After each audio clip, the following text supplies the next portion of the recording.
Folks, Black Star Network is here. Hold no punches! I'm real revolutionary right now. Support this man, Black Media. He makes sure that our stories are told.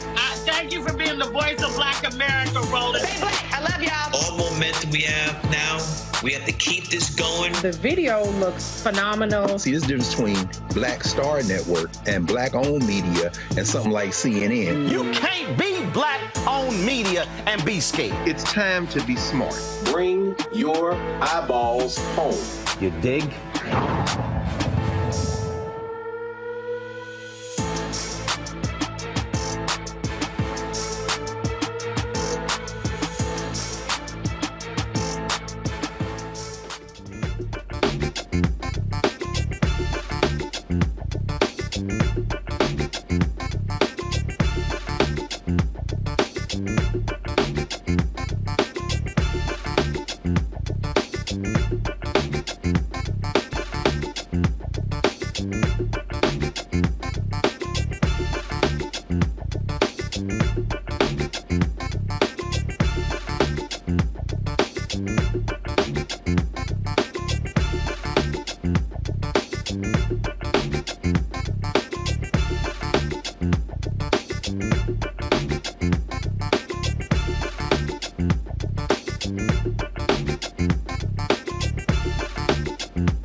Today is Monday, November 27, 2023. Coming up on Roland Martin Unfiltered, streaming live on the Black Star Network.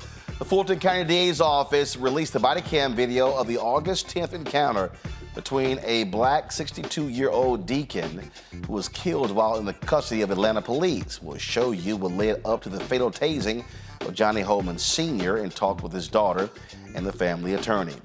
A Texas jury gives a black man life in prison for the death of a police detective executing a no-knock warrant. He wasn't standing his ground, that's what they said.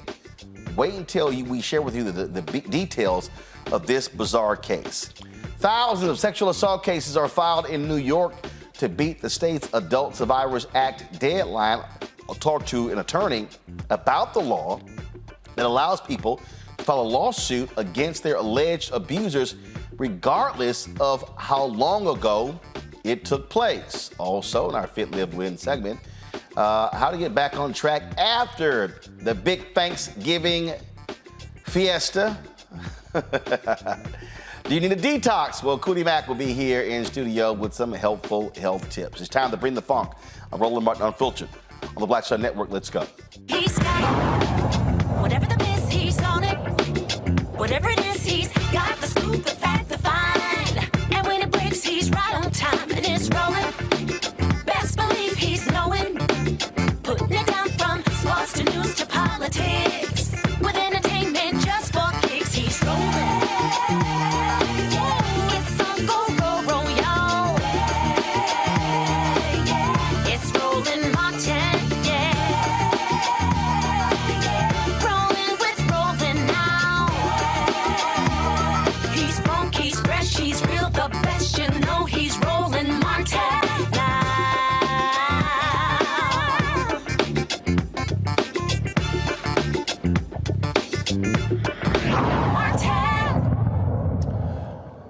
On August 10th, Deacon Johnny Hollman Sr. called Atlanta police for help after a minor traffic accident. By the end of the encounter, he was dead after being tased by now fired officer Kieran Kimbrough. The Fulton County DA's office released the body cam footage of the interaction between Kimbrough and Deacon Hollman. The video we about to show you is obviously tough to watch, so if you are easily triggered, now is the time to walk away. This video was released late last week.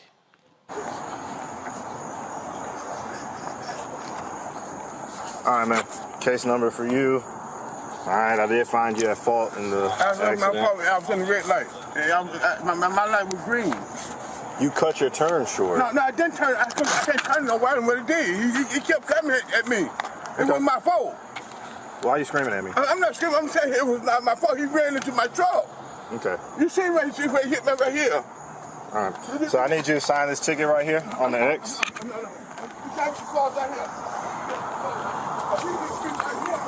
Okay. I'll get my sergeant for it, but you're still going to sign this ticket. That's fine. But you're going to sign this ticket right here before I get my sergeant out here. No. Okay? No. You're going to sign this ticket or I'm going to take you to jail. So you got a court date of the 4th of October, 2023 at 8 o'clock, all right? It's not a state of admission or guilt. Just stating that you plan on coming to court and paying the fine beforehand. You can come to court. I didn't do nothing. You can come to court and fight. I didn't do nothing. Lord have mercy. Jesus, I didn't do nothing. I didn't do nothing wrong. Who are you screaming at? I told you once, lower your voice. My voice is heavy anyway. You're not going to scream at me. My voice is heavy. Do you understand what I'm telling you? Now you're going to sign this ticket or I'm going to take you to jail. I suggest you sign the ticket. Then you can talk to my sergeant or whoever you want to talk to, your priest, your wife, I don't care. But you're going to sign it right here. Here you go.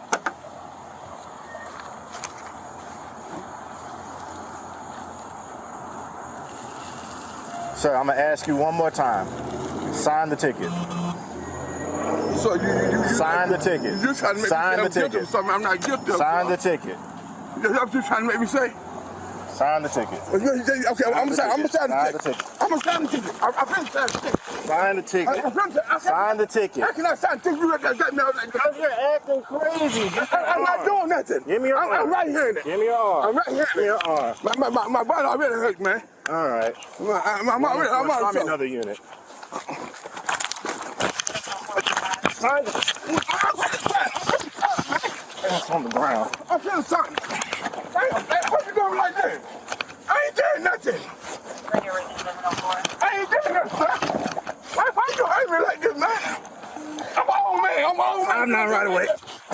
Sign the ticket. I'm gonna tase you. Put your arms behind your back now. Put your arms behind your back.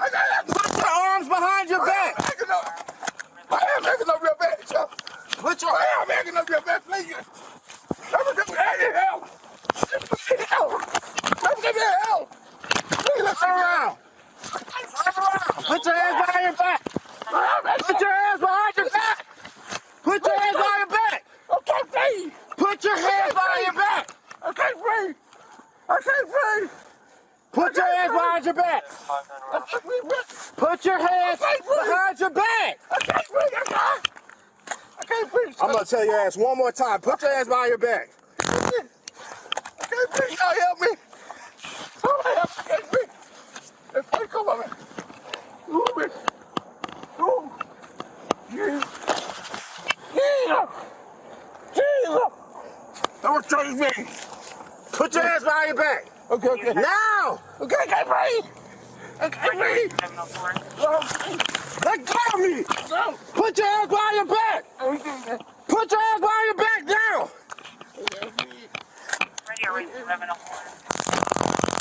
Put your hands behind your back. Put your hands behind your back now.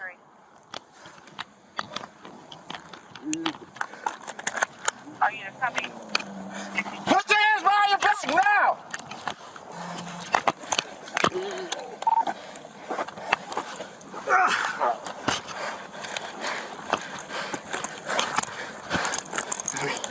Let me get my cuffs. Let me get my cuffs. Man, dude, this shit is so long. I forgot what it's like. All right, he's got someone with him. Slow him down. Still make it a 5-9 right away. Where you laughing? Fuck. Oh, I'll use it for you. Dude, this shit is so long, man. Keep people coming, please. He's with a record driver assisting him. Shit. 104 radio. 1104, go ahead. 20T.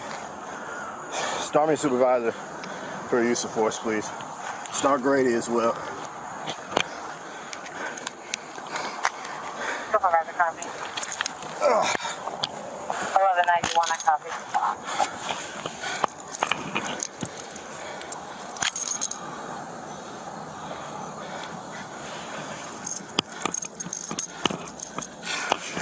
Apologies, man.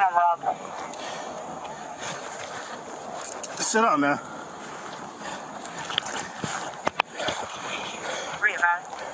Radio, step it up. This guy's bleeding pretty bad.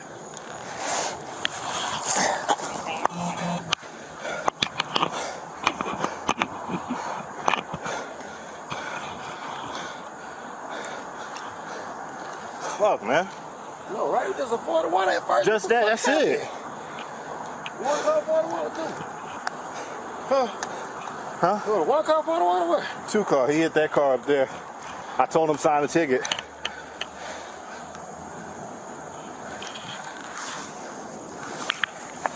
Funny. Yeah.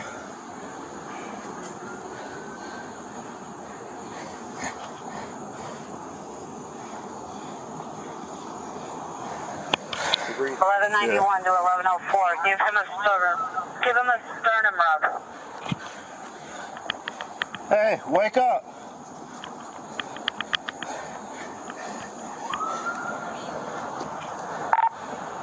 I think he passed out on me. Wake up.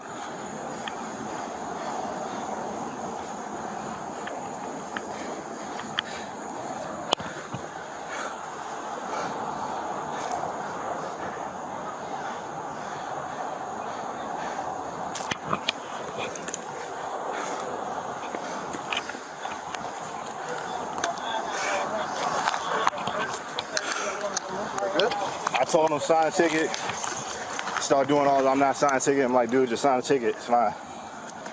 You know, you can talk to whoever you need to after.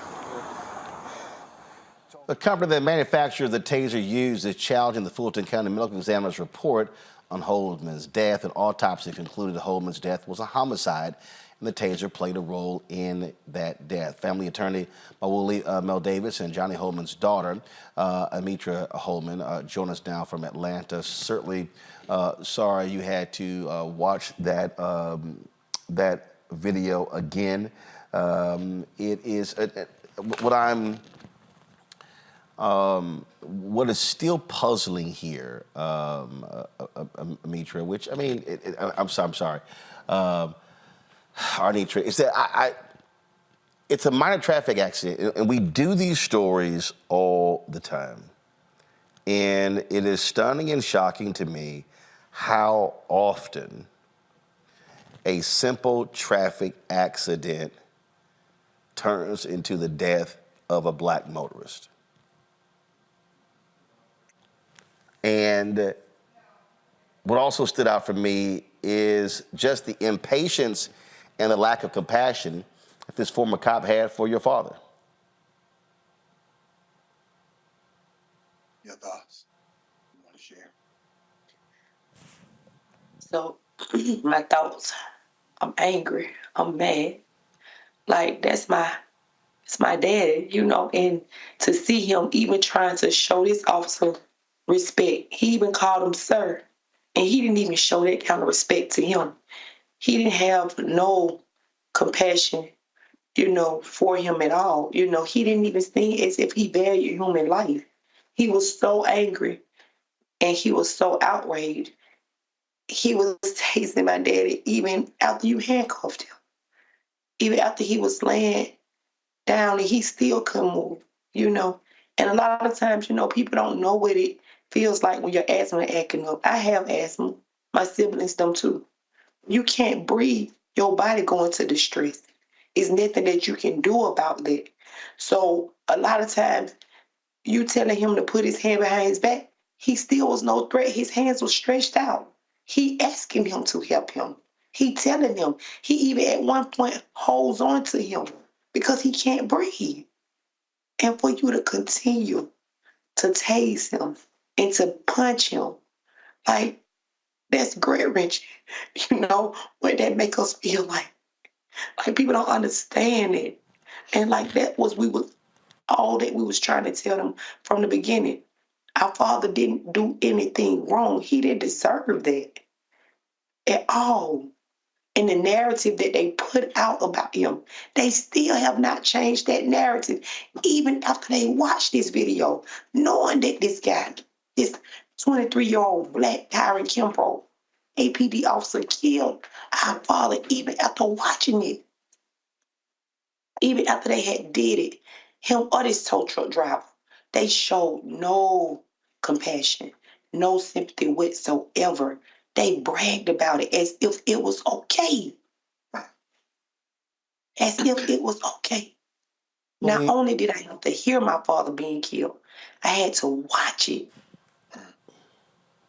Well, Willie, when you look at, look at this video, it's a whole lot to have to absorb. What also struck me is that when he grabbed Johnny Hollman Sr., Hollman says, okay, fine, I'll sign the ticket. Then the officer is saying, sign it, sign it. Well, it's a little hard to sign it when you have his arm behind his back. I mean, common sense says if he's saying, I'm going to sign it, and you're saying sign it, well, that's when you release his arm and you say, sign the ticket. Exactly.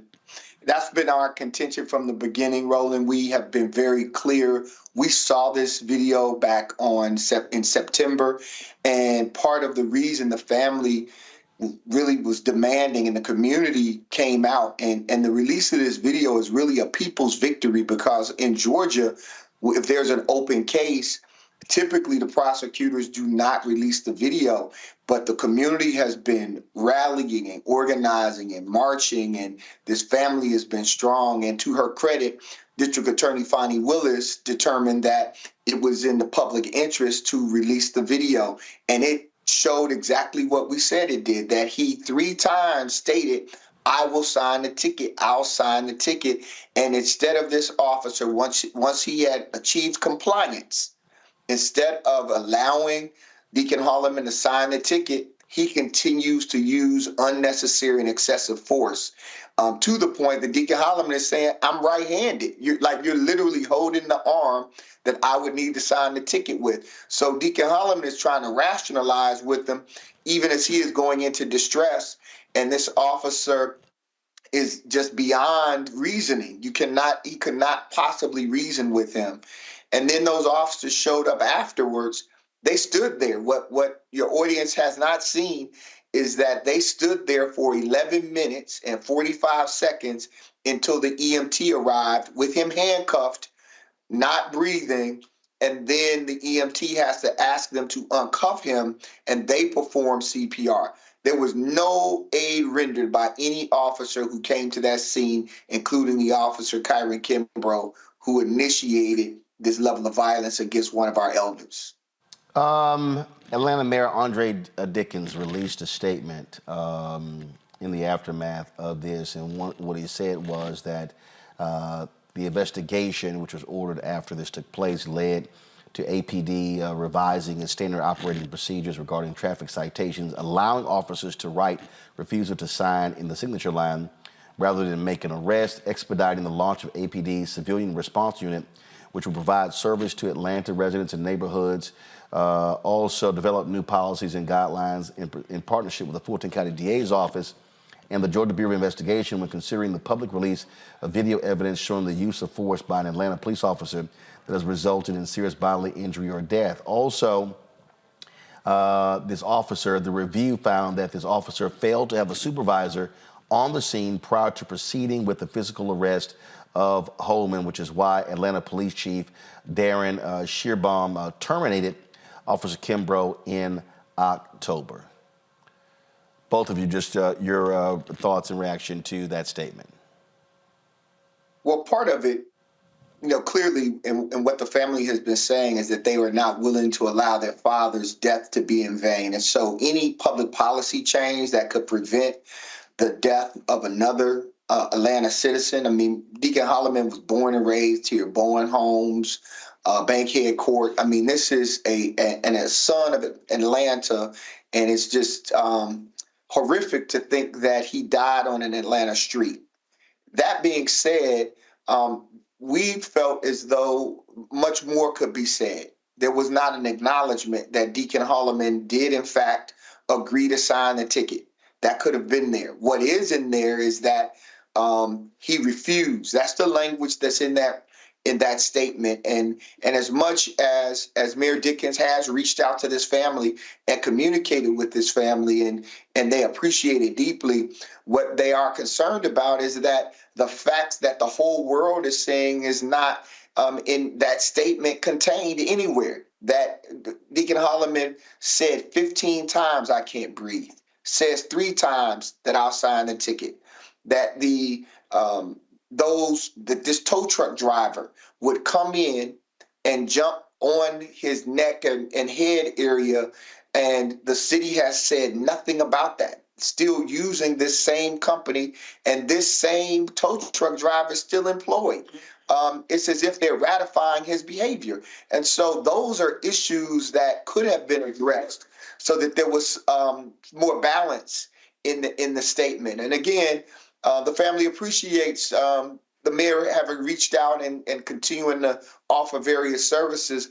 But this is a moment for the city to step up and say, hey, there are things that we saw that concern us about how these officers stood by while this elder was in distress and did nothing.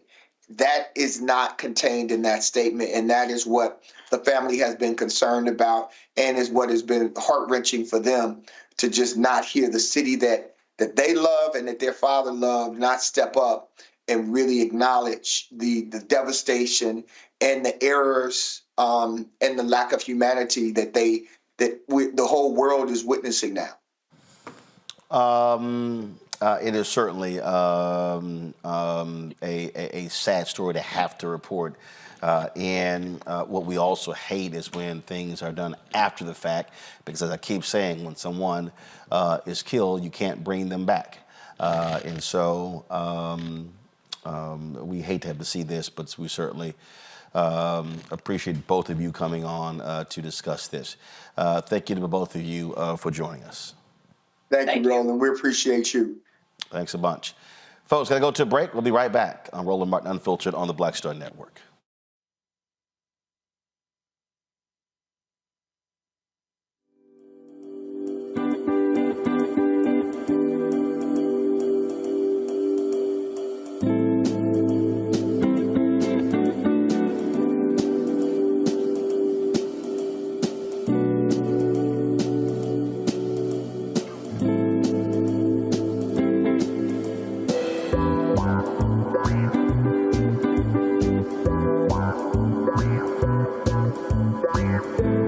Your business or career with Grow with Google's wide range of online courses, digital training, and tools. Gain in-demand job skills with flexible online training programs designed to put you on the fast track to jobs in high-growth fields. No experience is necessary. Learn at your own pace. Complete the online certificate program on your own terms. Stand out to employers, get on a path to in-demand jobs, and connect with top employers who are currently hiring. Take one professional career certificate program or all 6. Earn a Google Career Certificate to prepare for a job in a high-growth field like data analytics, project management, UX design, cybersecurity, and more. All professional career certificate programs must be completed by December 31st, 2024. Scan the QR code to complete the application. There are 1,000 scholarships available. Grow with Google and J. Hood and Associates. Be job ready and qualify for in-demand jobs. I'm Dee Barnes, and this week on The Frequency, we talk about school to prison pipeline, book bans, and representing for women's rights. The group Moms Rising handles all of this. So join me in this conversation with my guest, Monifa Bandelli. This is white backlash. This is white fear that happens every time Black people in the United States help to walk the United States forward towards what is written on the paper. Right here on The Frequency on the Black Star Network. Hello, we're the Critter Fixers. I'm Dr. Bernard Hodges. And I'm Dr. Terrence Ferguson. And you're tuned in to Roland Martin Unfiltered.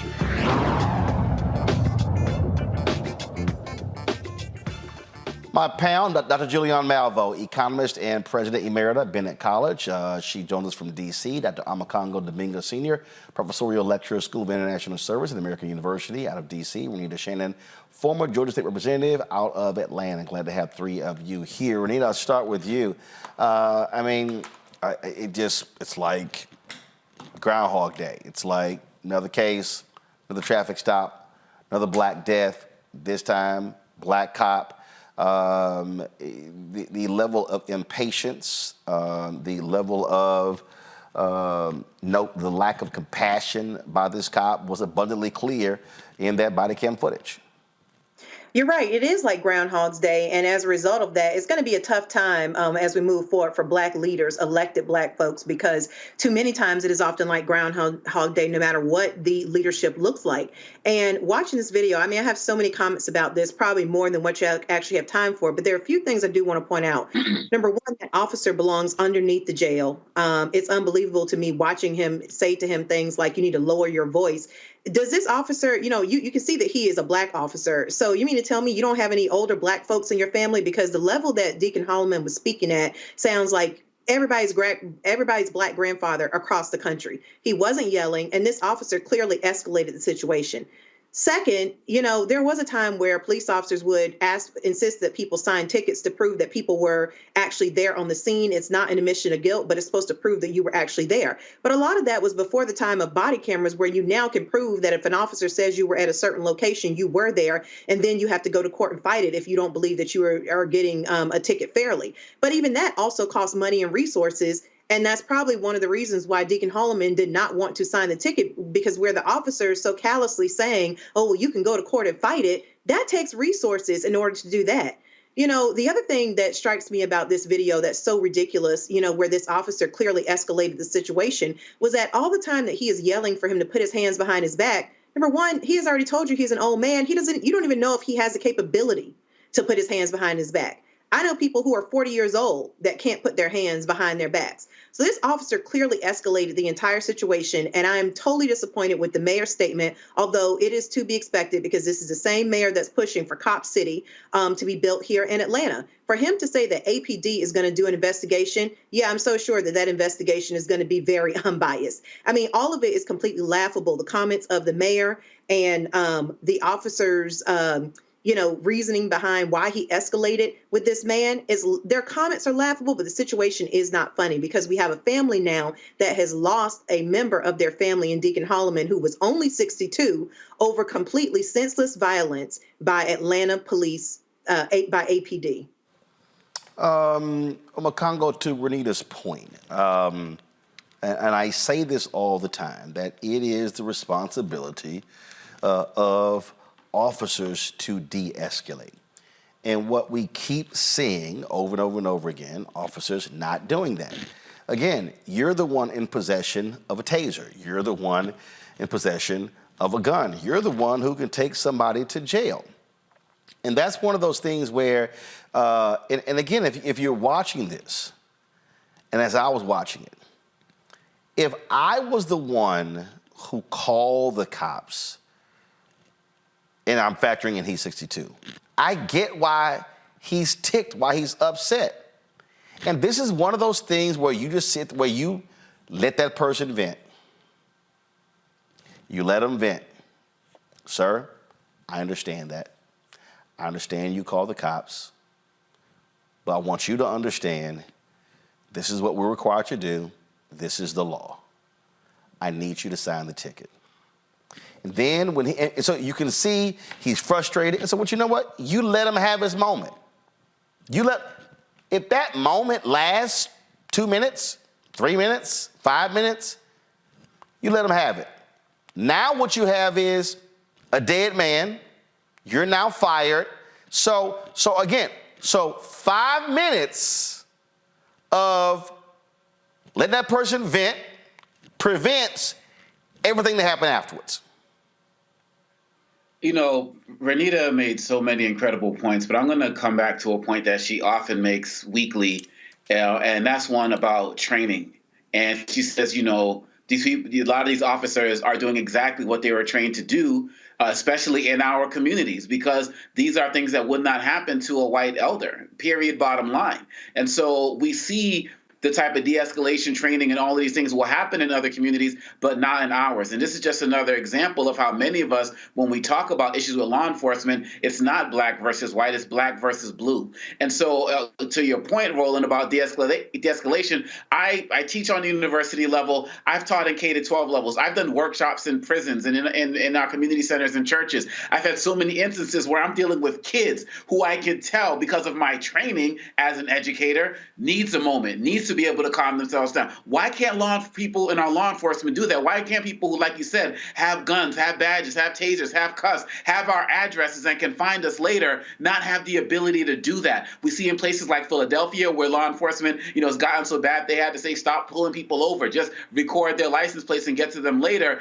But we have a man who was dead. And as a father, somebody with daughters, Black people, we will never become desensitized to these things because we can always see somebody in our own family in these videos or somebody that we know. And so to listen to the daughter go through that and speak about that and watch how her dad was just taken from her by somebody who was arrogant, ignorant, and completely disrespectful, I don't trust the APD to do anything about it. I'm looking at the pictures of this man, by all accounts, a family dedicated man, a church man, and taken on the streets like that by quote unquote one of our own. This is ridiculous. And the Justice Department needs to be on this, especially now that the videos that has been out and shown to the public, they should have already been on this. But we have to keep speaking up. This is not a story that you're seeing on any other network today or tomorrow or the day before yesterday. So if we're not going to speak up on it and help these families get justice and make these changes, nobody else will. So I know people say, oh, we do this all the time. No, we don't do this all the time. What we do all the time is demand for justice, no matter who does it, no matter where it's coming from, because we deserve better. And that quote unquote brother failed our community. And I hope that there's a deeper investigation because there needs to be some real consequences and repercussions for this. Julian. Ooh, well, Roland, you started out by saying watching the video might trigger you, if necessary, turn away. It triggered me. It triggered me immensely, and I still feel stomach palpitations because that was just unreasonable, unjust, unreal. I don't know what's wrong with that little Negro who called himself a policeman, who basically brutalized an elder, And I mean, I understand a man not wanting to sign a ticket. And as you said, Roland, some patients could have, well, you got to sign the ticket. It doesn't mean that you're admitting guilt. It means that you're agreeing that you're going to come to court. He had no patience with the brother at all, none whatsoever. And apparently the man thought he was in the right. Otherwise, he would never have called the police. So, you know, there's an issue of perception. But this little person, I won't even dignify him by calling him police officer. He was so wrong. But beyond his wrong, this is so, it's like, here we go again. We see this over and over again. I'm disappointed, but not surprised at the mayor of Atlanta. I guess he feels like he has to support his team, but he needed to say a lot more, especially to acknowledge that which was wrong. And to tase the man, he's down on the ground, to tase him is absurd. And sensitivity, Omekongo, you know what? You do some sensitivity if you want to, boo. But sensitivity does not work for some people. If you have been steeped in a culture that says you can treat anybody any kind of way, you can go to all the sensitivity trainings that you want to, and it will not help you. What needs to happen is the APD, to Renita's point, they need to basically clean that thing out. That young man, he was relatively young. You could tell. I mean, he wasn't 50, he wasn't 40. He was a young man. So how a young Black man could come out and disrespect an elder like that, it suggests either he had some messed up home training, and I'm not going to talk about his mama, but either he had some messed up home training or he was encouraged to think that this kind of behavior is okay. And Omekongo is absolutely right. What the community needs to say is, it's not okay. You cannot do us this way. And, you know, I just saw something where the taser company said, oh, it wasn't their fault. Well, they need to, you know what, not curse on the air. They need to, you know what. But that's not the point. The man was, the taser company needs to be looked at too, but that's not the only issue. The issue is the excessive use of force. When a man is down on the ground, why you got to tase him? He wasn't going to go anywhere. I mean, he was elderly. He probably had, you know, some physical issues. They said he had heart trouble. He's on the ground. Where is he going? Why is this okay? No, this ought to be, APD needs to be dismantled. Whoever the chief is need to be fired. The mayor keeps defending these people. They need to have a recall election on his behind because this is just unacceptable. Folks, hold tight 1 second. We come back and we'll talk about a case out of Texas, which is beyond strange. A Black man sentenced to life in prison. He was actually defending himself. Wait to explain to you what's going on. Also, jury selection begins this week in the trial of Jonathan Majors, accused of assaulting a former girlfriend. We will walk through that. But what's also strange in that case, why is it the NYPD chose to file charges against his former girlfriend, but the prosecutor's office refuses to prosecute? You're watching Roland Martin Unfiltered on the Black Star Network. Be sure to join our Bring the Funk fan club. Send your check and money order. P.O. Box 57196, Washington, D.C. 20037-0196. Cash App, $RM Unfiltered. PayPal, R Martin Unfiltered.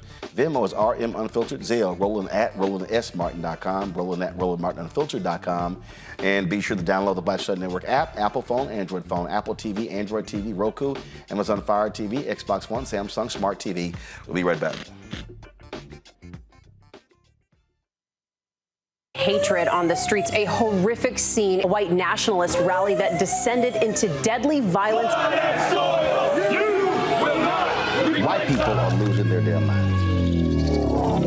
as an angry pro-Trump mob storms the U.S. Capitol. We've seen We're about to see the rise of what I call white minority resistance. We have seen white folks in this country who simply cannot tolerate black folks voting. I think what we're seeing is the inevitable result of violent denial. This is part of American history. Every time that people of color have made progress, whether real or symbolic, there has been what Carol Anderson at Emory University calls white rage as a backlash. This is the rise of the Proud Boys and the Boogaloo Boys. America, there's going to be more of this. Here's all the Proud Boys, Dave. This country is getting increasingly racist in its behaviors and its attitudes because of the fear of white people. The fear that they're taking our jobs, they're taking our resources, they're taking our women. This is white fear.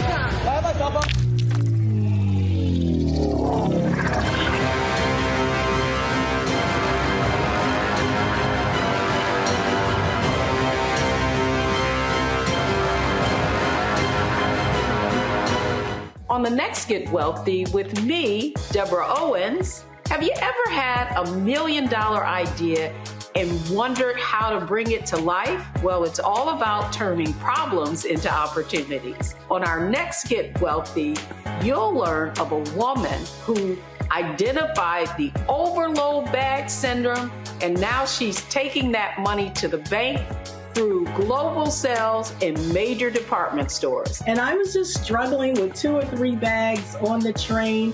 And I looked around on the train and I said, you know what? There are a lot of women that are carrying two or 3 bags. That's right here on Get Wealthy, only on Black Star Network.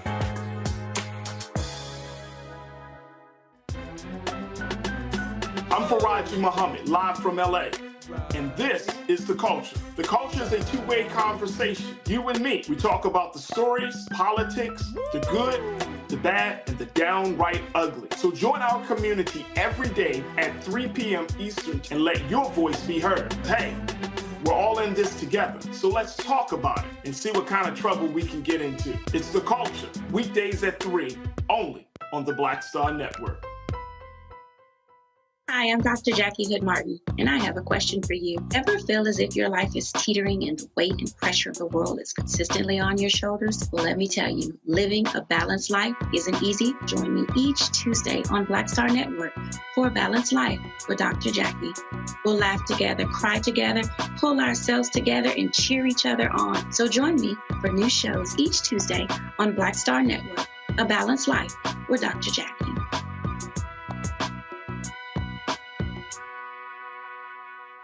Next on the Black Table with me, Greg Carr, working under the constant threat of violence. Nearly 50 bomb threats over dozens of HBCU campuses. In 2022, we'll talk to our HBCU Master Teacher Roundtable about the stress, the strain, the frustrating lack of answers, and real community-grounded solutions to the threat of violence we face at HBCUs today.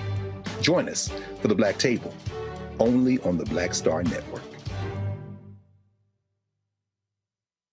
I'm Dee Barnes, and this week on The Frequency, we talk about school to prison pipeline, book bans, and representing for women's rights. The group Moms Rising handles all of this. So join me in this conversation with my guest, Monifa Bandelli. This is white backlash. This is white fear that happens every time Black people in the United States help to walk the United States forward towards what is written on the paper. Right here on The Frequency on the Black Star Network. Hello, I'm Paula J. Parker. Truly proud on the Proud Family. I am Tommy Davidson. I play Oscar on Proud Family, Louder and Proud. Hi, I'm Jo Marie Payton, voice of Sugar Mama on Disney's Louder and Prouder, Disney Plus. And I'm with Roland Martin on Unfiltered.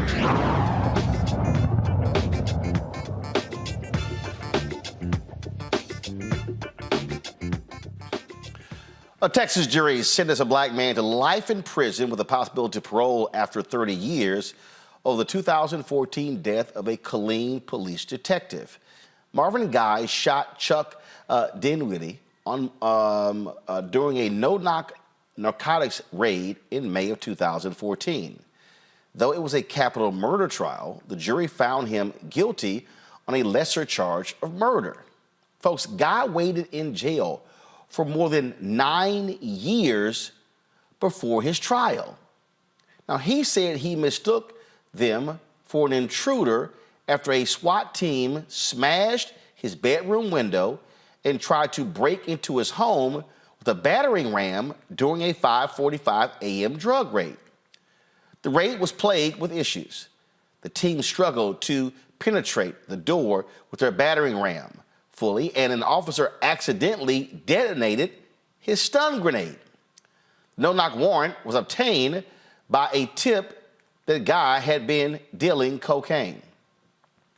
So what's so strange about this story, and this is so reminiscent to so many of these other no-knock warrant stories we see on the Congo, is this notion that you're in places like Texas where you can protect yourself. It's 5:45 in the morning. You don't know who the hell is trying to tear your door down. And so if you got a gun and you hearing someone is trying to tear your door down, your natural reaction is to protect yourself.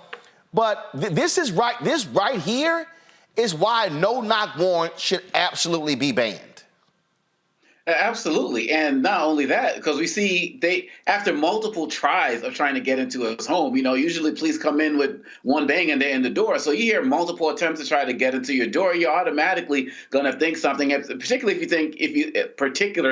if you live in a neighborhood that's not considered safe. The fact of the matter is people talk about stand your ground all of the time, but don't believe black people have the right to stand our ground. And that's where the hypocrisy comes in. And to your last point here, when you talk about this is why no-knock warrants need to be destroyed entirely and we should never use them again, families of police officers need to know that more situations like this can indeed happen. With Breonna Taylor, and her boyfriend as well, he also shot at them. And so police are also at risk of losing family members. And we know that the police and police unions are not going to particularly care about the fact that some of us may lose our lives at the hands of these no-knock warrants, but maybe when they start realizing that their own fellow officers can also be at risk of something like this, particularly in a state that is stand your ground, particularly in a state where people want to not have the ability to even have to go through training to have firearms, you are going to see more things like this happen. So get rid of that entirely, and then also toughen up some of the gun laws, but that's a conversation for another day. But to the point, at the end of the day, no-knock warrants are dangerous for all parties involved. Even with Breonna Taylor's family, the neighbor, there were bullets that went through, and that was the only charge that was particularly, brought up in the beginning. But even the neighbors were in danger. So when are they really going to get to a point when they realize that if our evidence is solid, we shouldn't have to go through this process as well? Let's do everything by the book for the sake of everyone's safety. See, here's the thing that's crazy here, Julian. The prosecutors say that he purposely placed something back there that he knew that the cops were coming. Then they also claim, and this is what law enforcement claim, traces of, first of all, in Texas you have the Castle Doctrine. Castle Doctrine doesn't apply if you're involved in legal activity. So law enforcement allegedly found traces of white powder on guy's apartment floor, in his car, in the trash, but he was never charged with a drug crime. Okay? Now, he said, I had a neighbor who was attacked by an intruder the previous week. Prosecutors called several witnesses. His defense didn't call any witnesses whatsoever. And again, convicted. But this right here goes to show you, if I'm on the other side, and again, I got an arm very much like Breonna Taylor's boyfriend, you busted through the door, I'm going to protect me and my family. And what happened was, they say he fired at 4 officers, killing Dinwiddie, and 40 rounds were fired at him. 40 rounds were fired at him. Okay, I'm just gonna let's just simmer that for a second. And while we simmer it, you said white powder was found in the trash. Was it trash in the bedroom, and it was a baking soda or something? I mean, come on now. White powder. The police have the ability to test the white powder. They did not say cocaine was found. They said white powder was found. White powder could be anything. So this, again, this is just the repeated absurdity of the way that Black people are treated in exercising our normal rights. And, Roland, this stuff does trigger me. And it partially triggers me because I'm doing all this research on lynching and lynching culture. And this is just so awfully reminiscent of what has happened over and over again. I'm looking at a lynching now where a brother, it's literally almost the same thing happened. They busted his house, he shot, he killed somebody, so they lynched him. Well, why they busted his house? And they did not have a reason. They busted into his house because somebody said. And so they busted in. He was prepared to protect his family. We are going back to Dred Scott. Black folks have no rights that whites are bound to respect. And this brother has been dealt a terrible injustice to be basically incarcerated for 9 years and then to be found guilty to a lesser charge, but sentenced to life imprisonment. I hope it doesn't seem like he had good attorneys. So this is a Ben Crump call, because it seems to me if he says that the neighbors have been broken into, that would give him reason to be very concerned about somebody trying to bust down his house, down his door. Why weren't any of those neighbors called as witnesses? I mean, there are so many questions here, but the bottom line issue is that Black people do not have rights in this country. We never did, and until we basically rise up, we probably never will. I mean, we have a little more than we had before, and we had a president, got a vice president, but down there on the ground where the deacon was down, it didn't matter to him that there's a Black vice president or president. He was a man who was being brutalized. And with this gentleman as well, you're looking at someone who sees, who basically is living in a crime-ridden area. Apparently, his neighbor was just busted into. What right does he have? Does he have the right to protect himself? Or is he just supposed to lay there and get robbed, ripped off, be brutalized, whatever? You don't know. So, and the no-knock warrant, I mean, those things just need to be thrown away. If you have evidence, you can present your evidence. But to come in with no warning, no nothing, what are you expecting at 5:45 a.m. anyway? The police have gone, they've gone wild. They've gone wild, but we pay their salaries, and we've respected it. We've accepted it. We act like we think it's okay. I know we don't think it's okay, but too many of us do. I can already hear the people talking about, well, was he dealing drugs? Don't matter. You bust into the man's house. He defended himself. That's the end of it.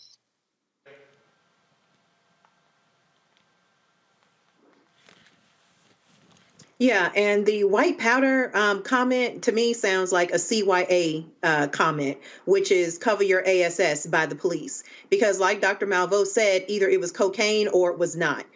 They know that this was a botched raid. And, these no-knock warrants by design are just a completely terrible idea, because a lot of them happen that they schedule them in the middle of the night to catch people off guard. Well, when you catch people off guard, especially coming out of sleep, you're just going to get reactions from people. People are not going to be thinking clearly. So it increases the chance that whoever you're doing this no-knock warrant on is going to respond, likely with firepower or likely with something very violent, because you're waking them up out of their sleep. So at the end of the day, I'll take it a step further than what Dr. Malveaux said. Black people do not have the right to self-defense in this country. And the reason why I say that is because a lot of times we hear things about the castle doctrine, we hear things about stand your ground, and all that sounds good and common sense. And I'll just real quick tell you what those are, and for anybody who doesn't know. But basically, these are laws across the country that say if somebody comes into your home, you can do whatever it takes to defend yourself, as long as they are, entering into your house, obviously not invited, basically trespassing. You have the right to defend yourself, and that can include, killing someone to protect yourself. And so that sounds good to a lot of folks. But what you don't know is when you add into that calculation, if you are Black, what happens when you try to say that you are doing self-defense, just standing your ground, or exercising the castle doctrine, is that it usually does not work out for people who are Black. For people who look like myself and everybody else on this panel, the statistics are that white people are 20 times more likely to be able to use stand your ground or the castle defense, those laws, than Black people. So that means Black people are 20 times less likely to be able to use that in a defense in court successfully. So basically what that means is, even though these laws are on the books, you as a Black person are not really going to be successful at using this when you get to court. And most likely you will just be found guilty of murder. And that is what has happened with this man. I honestly don't even know that he would have had that much more success had it not been officers that he shot, because again, statistics don't lie. And in this country, self-defense is really something that has worked. It works really well for white folks, but is not working well for black folks on paper. And so all of this is rolled into the gun conversation. When we talk about people having the right to protect and defend themselves and their families, there needs to be a serious conversation about equity in gun laws and equity in the self-defense conversation, because right now, black folks in this country have essentially no right when it really boils down to it. All right, folks, hold tight 1 second. We come back. We're going to talk about the Jonathan Majors case. Jury selection begins this week. What's really going on here? Why are prosecutors refusing to prosecute the woman who he accused of assaulting her when the police arrested her? We'll also talk about a case that Jonathan Majors' attorney won of a black man, former prosecutor, who was accused by a woman he had a one-night stand with of rape. He was found not guilty. We'll explain all of that and hear from Majors' attorney about that case when we come back on Roland Martin Unfiltered on the Black Star Network. When you talk about blackness and what happens in black culture, we're about covering these things that matter to us, speaking to our issues and concerns. This is a genuine people-powered movement. There's a lot of stuff that we're not getting. You get it, and you spread the word. We wish to plead our own cause. Too long have others spoken for us. We cannot tell our own story if we can't pay for it. This is about covering us. Invest in black-owned media. Your dollars matter. We don't have to keep asking them to cover our stuff. So please support us in what we do, folks.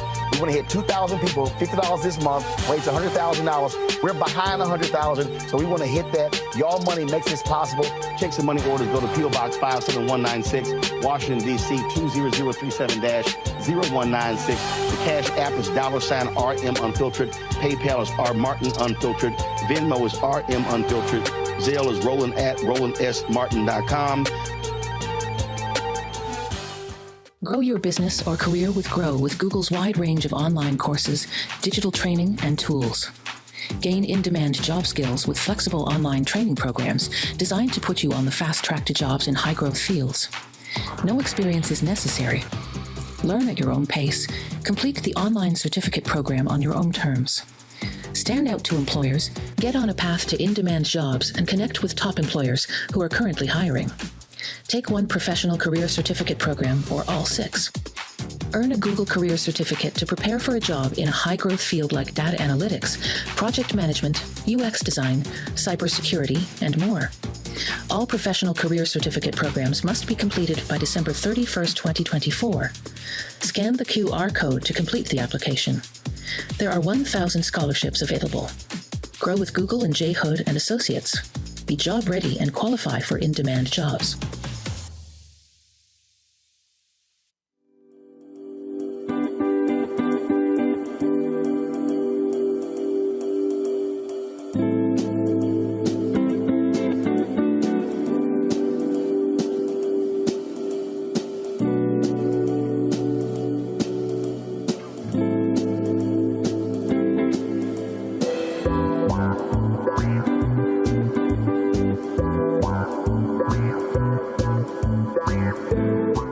I'm Dr. Jackie Hood Martin, and I have a question for you. Ever feel as if your life is teetering and the weight and pressure of the world is consistently on your shoulders? Well, let me tell you, living a balanced life isn't easy. Join me each Tuesday on Black Star Network for A Balanced Life with Dr. Jackie.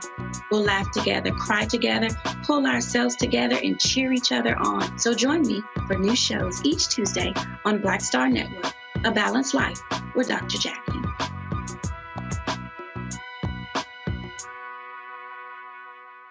Hey, what's up? Geek Tony in the place to be. Got Kicked Out Your Mama's University, creator and executive producer of Fat Tuesdays, the air hip-hop comedy. But right now, I'm rolling with Roland Martin, unfiltered, uncut, unplugged, and undamn believable.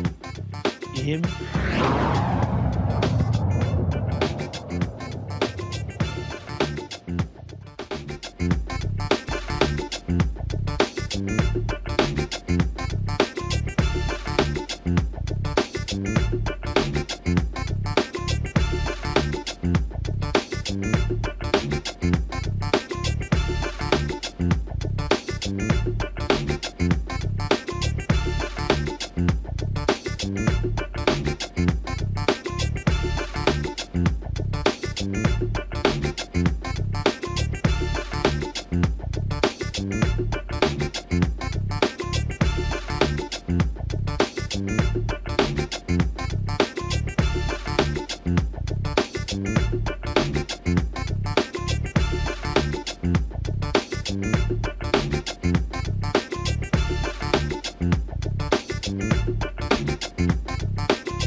On Wednesday, the trial of Jonathan Majors is set to begin in New York City. Jonathan Majors, of course, is the actor.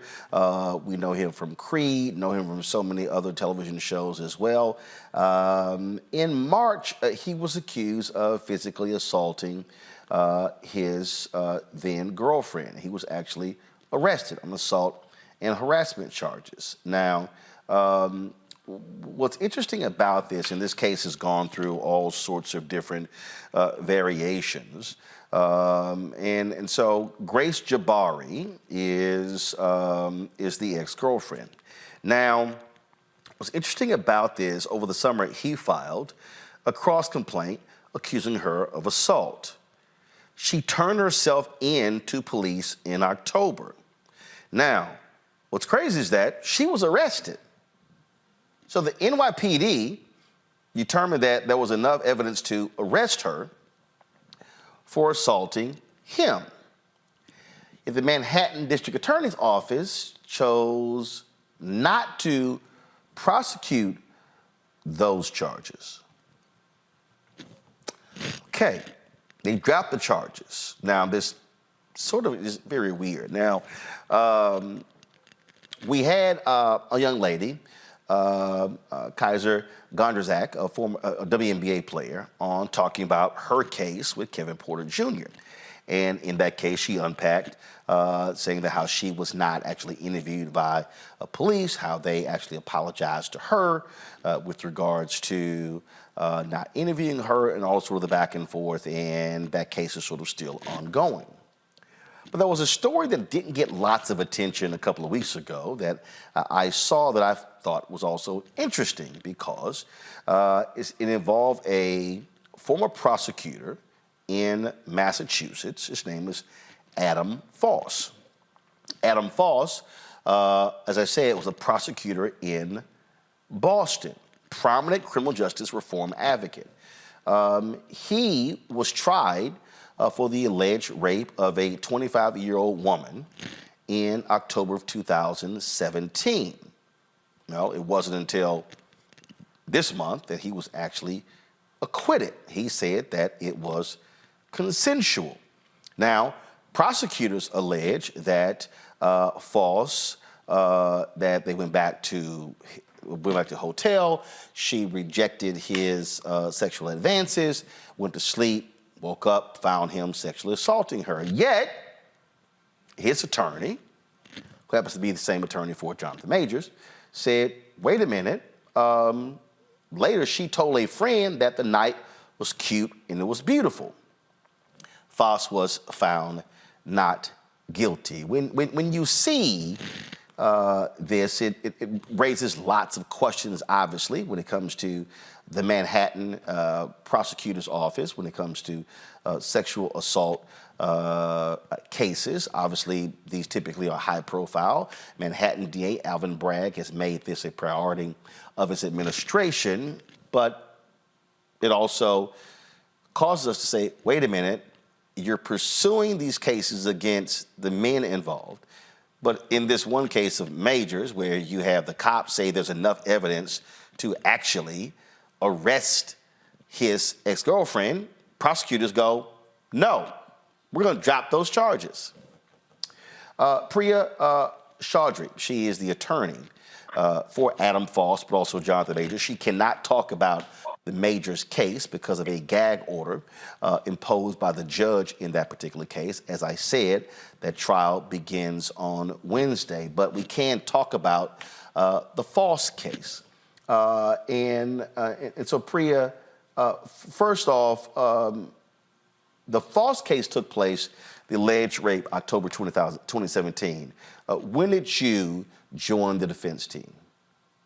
I joined the defense team probably in December of last year. So the Foss allegation was from 6 years ago. And one thing, Mr. Martin, hello, I love how up to speed on the facts you are. One fact that is fascinating about the Foss case that should really make everybody worry about what's happening in Alvin Bragg's office is that the accuser in the Foss case and Mr. Foss spent one night together ever in their lives. And she never went to the police, ever. That's not how this case started. She, in fact, wrote a lot about Mr. Foss and about what really happened, everything from her obsession with him, which there's plenty of text messages. She wrote songs about him, about how great they could be together, how they could be Beyonce and Jay-Z, but he ghosted her and he should really give her another chance because they're so great together. And then years later, she wrote a Medium post. And on the Medium post, she, for the first time, says, "I was raped." The Manhattan District Attorney's Office, and what's actually really terrifying, is one of the women who's the head of the sex crimes unit, saw that Medium post, reached out to this false accuser, and started this case. So we don't even have a situation where the prosecutor is even pretending to do the prosecutor's job, which is to take police reports, start investigating, making a decision as an officer of the court, whether there is evidence, whether they believe the evidence, to look for whether there's evidence not to believe this person, and then deciding a charging decision. This started backwards. Alvin Bragg's office decided to go after Adam Foss, and they did this by initiating this case. And all of the evidence collected by Alvin Bragg's office showed one thing and one thing only, that this woman is not telling the truth. But instead of doing what a prosecutor is supposed to do, which, as I said, is to investigate and to do justice. I mean, the Supreme Court has been very clear that a prosecutor's office is not supposed to convict people. It's not supposed to try to win at all costs. The prosecutor's office, because they have all of this power and all of these resources, is supposed to do justice. But instead of putting any of the exculpatory evidence into the grand jury, despite requests from Mr. Foss's lawyer at the time, and these would be the very text messages you reference, and you, Mr. Martin, put them very G-rated. In fact, the text messages that she sends him within minutes are X-rated, and they're graphically describing how she is, if I may, I don't know if I may use the word, is wet, describing the look, the show's called Unfiltered. We're fine. Go ahead. Okay, sorry. As a criminal defense lawyer, I'm used to saying things that other people find jarring. But these text messages alone would make anyone say, this person is not only celebrating this event, but then she spends the next 4 months trying to recreate it, pursuing him, sending him videos of herself, constantly asking to see him, constantly asking to have sex with him again. And then, as I said, culminating in her writing a song about him, and then also writing other statements about what happened, in which she calls him a fuckboy, which is what I guess the kids say these days for a player, and saying that, I wish I had never slept with you. I wish I'd never let you touch me. Had you told me the truth, which is that basically you didn't want to be my boyfriend, I would not have agreed to have sex with you. And this is in writing. And the prosecutor... So in court, you said he basically ghosted her. But let me go back. And this is where I'm absolutely confused here. So this takes place in allegedly October 2017. Well, no, they did sleep together. This is That's October right. 2017. Got it. Yes. In a hotel room. When is the Medium post posted? The accuser, the false accuser, writes her Medium post in November of 2020, 3 years later. So 3 years later, she puts up a post on Medium. I take it this was seen through the Me Too movement, if you will. There were other people who were posting things. And then that's when the prosecutors then got involved. So a prosecutor saw the post and then contacted her. At no point did she actually initiate the contact with the DA's office or the police. Correct. And in fact, on the stand, she said, I never would have gone to the police. And we know now why. And this, I saw your show on Kevin Porter. And, as a journalist, you really understand the concept of the narrative, right? And how the narrative is bigger than the truth and the story because it becomes what people believe inside. And one thing about this case, which is so terrifying and should make everybody really terrified about what's happening in Alvin Bragg's office, is, as you noted in the Kevin Porter case, and it's just true in the criminal justice system, prosecutors will charge people, and most of the people they charge are Black and poor people and people of color, people who can't even withstand having a charge against them because of the consequences in their life. And then they will start making offers. And most people will just take an offer to end the case because they either can't go to court, they can't take the time off work, they can't take the risk of actually trying to fight it, right? The offer made in this case, I've never heard in my 25 years as a defense lawyer. This is the offer made by the DA's office. And that is to Adam Foss. To Adam Foss. Got it. Now, again, they charged him with a rape charge that had a 5-year, at least mandatory minimum prison sentence that would have had a lifetime of sex offender registration. That was what was at stake. The offer was that they would dismiss the case entirely against Foss on 3 conditions, all of which are illegal, unethical, and unheard of. 1, that he goes into court and he admits that he actually did rape her. Right. All that achieves is making sure that Adam Foss cannot sue Alvin Bragg, which, by the way, he is doing, and we can talk about that, and also ensures that this false accuser can sue Adam Foss and win. 2, and this is terrifying, that he never showed the evidence to anyone. That he spent his whole life walking around saying, it was dismissed, but I can never prove to you that I didn't do it. And 3, that he never, quote, changed the narrative. That he never say, I am innocent. And they would have dismissed the case entirely. Okay, and this plea bargain was offered when?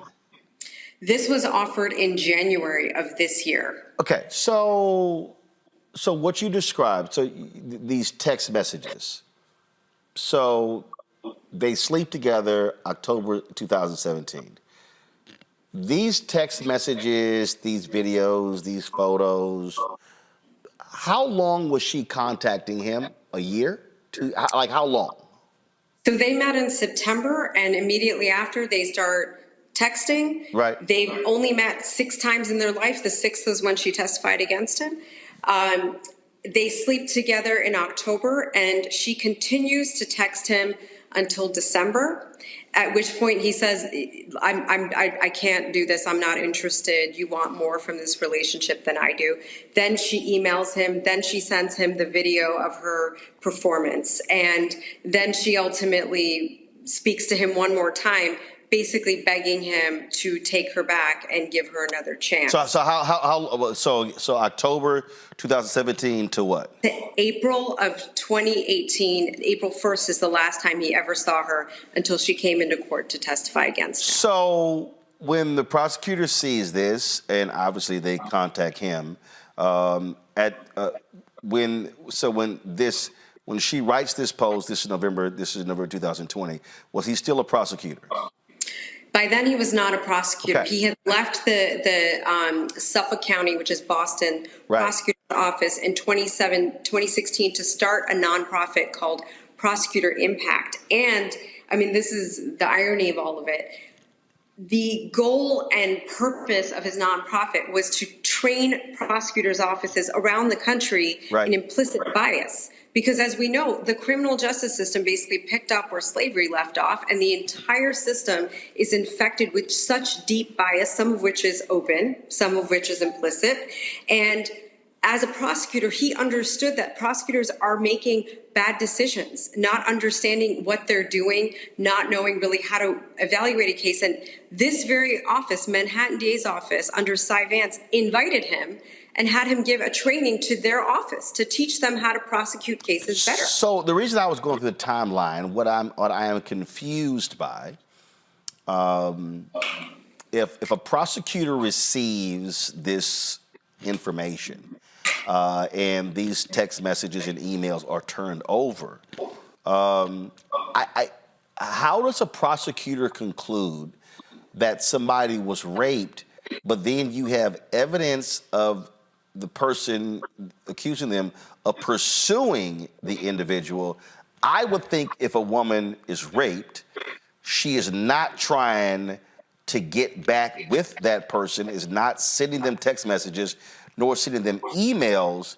And so how does a prosecutor, frankly, resolve this oxymoron? What did they actually say? Did they just say, oh, that's irrelevant?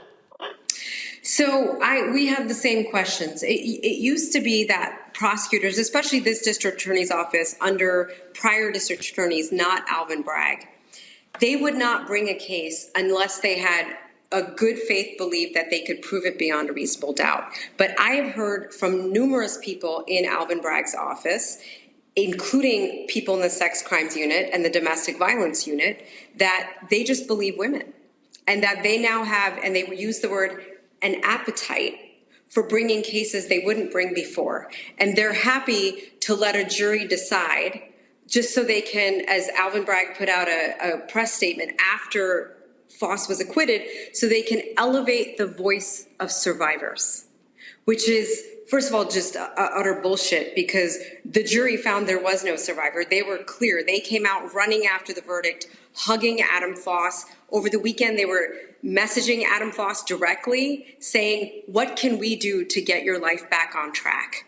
We want you to be back in society doing social justice work. We cannot believe anybody brought this case against you. This was utter garbage from the start. So your question is, how do they do it? They've just changed their tact in that office. They are just pushing this agenda of a victim's right advocate group, which is not what a prosecutor is. A prosecutor has the ability to put people in jail and to ruin their lives just by accusing them. They should not be having an appetite to bring cases that are against the evidence, not supported by evidence, and simply an agenda that has a political motive that helps the DA get elected again. And that's what they're doing. And this particular prosecutor, when I asked her, how do you reconcile all of this? She said, I know this is a difficult case to win. No case should be brought by any prosecutor if that prosecutor thinks it's a difficult case to win, because what that basically means is, I don't think I have proof beyond a reasonable doubt. And in this case, the evidence was beyond a reasonable doubt that this woman was lying. And they never pursued her. They let her go ahead and lie in the grand jury. They let her lie on the stand. They just took a gamble, said, okay, well, let's see what happens. And if Adam Foss gets acquitted, then no harm, no foul. But that's just not true. The man's life is utterly destroyed. He's canceled. He's, on food stamps now. He was waiting bars. I mean, this man was an award-winning prosecutor. He'd been awarded by Barack Obama, the Nelson Mandela Foundation, the NAACP. He had an Ashoka Fellowship. He was being invited by prosecutors' office, not just in America, but all over the world, to teach how to bring justice to our system. And not only have they dismantled that, but they've dismantled his entire life. For what? To elevate the voice of a woman who anybody in 2 seconds would know is lying? And also he was found not guilty. Correct. Her name was never released to the public. Correct? That's correct. So so if you Google, and the reason I'm raising this, and again, I'm not trying to out anybody or attack anybody, but if you Google his name forever, you're going to see that he was accused of rape. And in fact, the New York Post also said that singer Reagan Seeley publicly accused him of rape, but the DA's office did not confirm if Seeley was the woman involved in this particular case. But again, you Google his name, accused rapist is going to be right next to him being a TED Talk speaker and a criminal justice reform advocate. Correct. He is branded for life. And this person who's not only a false accuser, but quite frankly, dangerous, right? She's walking around, no consequence to her whatsoever. And no consequence to the DA who brought this case or Alvin Bragg so far, which is why Adam Foss will be suing Alvin Bragg and the district attorney who brought this case. I mean, and we should also be terrified because I think a lot of people, and myself included, supported Alvin Bragg's run for DA because we thought things would be different under a black DA. We thought this person would actually give a shit about people who look like him. And in fact, it's been a nightmare, an absolute nightmare. The only people that Alvin Bragg seems to care about are his voter base, which is predominantly white and a lot of women. And he's filled his office with people who don't look like him, but people who believe women, agenda first people, not evidence-based people. And what Bragg's office has shown us by bringing a case like this is it's not even do you believe men or do you believe women? They just don't believe evidence. And they don't care. And by the way, on this believe women issue, I hear the argument, and as a woman, I understand the appeal to it. But first of all, what historical wrong are we righting when we just say believe one group over another, right? Didn't we already play that book? Didn't we see what happened? And really, if we look at history, shouldn't we be believing black men? I mean, haven't we learned any lessons of what happens? And as I said, what we should be worried about under Alvin Bragg's office is this prosecutor tried to strike every black person from the jury. I raised so many bats and challenges, and the things she said about them just show that all they want is to try to get a conviction at all costs. One of the jurors she tried to strike, this is what the prosecutor said about him. I don't think he's going to be able to understand the jury instructions. This is a black man with an MBA from NYU, with a job which he makes a lot of money and has a lot of responsibility. But that's what she put on the record. That's why he can't be on this jury. And then that same man, the reason she wanted to get rid of him is he also said, well, I know the history of this country, and so when there's an accusation of a white woman and a black man, I'm going to keep my ears open. And that's the reason the prosecutor said he can't be fair on this jury. And in this case, the accuser was a white woman, and Foss. She was a white British woman, yes, and Foss is a black man. I'm going to ask you this here. Obviously, this is not because it was also very similar again, and I've been watching a lot of these lawsuits that have been filed as a result of the New York Adult Survivors Act, and they have been coming fast and furious. And what happens is they get reported, like in the case of the accusations of sexual assault against Mayor Eric Adams, it gets reported, but then another report came out showing that NYPD said they had no evidence of this person working for the police department. But the story that ran was that he was accused of sexually assaulting a fellow police officer. And it is as if the stories get reported first without any verification, any fact check. And some of these aren't actually even lawsuits. They're just complaints that, later a lawsuit will be filed. And so you mentioned this earlier, believe women. And that has been one of the most contentious aspects of even the whole Me Too movement, where there have been individuals who have sought justice, who were impacted, who were sexually assaulted. But then you have other cases. I forgot the comedian who, same thing. I think it was a Medium post as well, where the woman said, "I didn't want him to perform oral sex on me," and it got weird. And he was kind of like, "Wait a minute, well, I sexually assaulted you?" And so this has been one of the areas that people have grappled with. This whole notion of who do you believe? Do you believe somebody solely because they're a woman, or do you say, what's the evidence to prove it?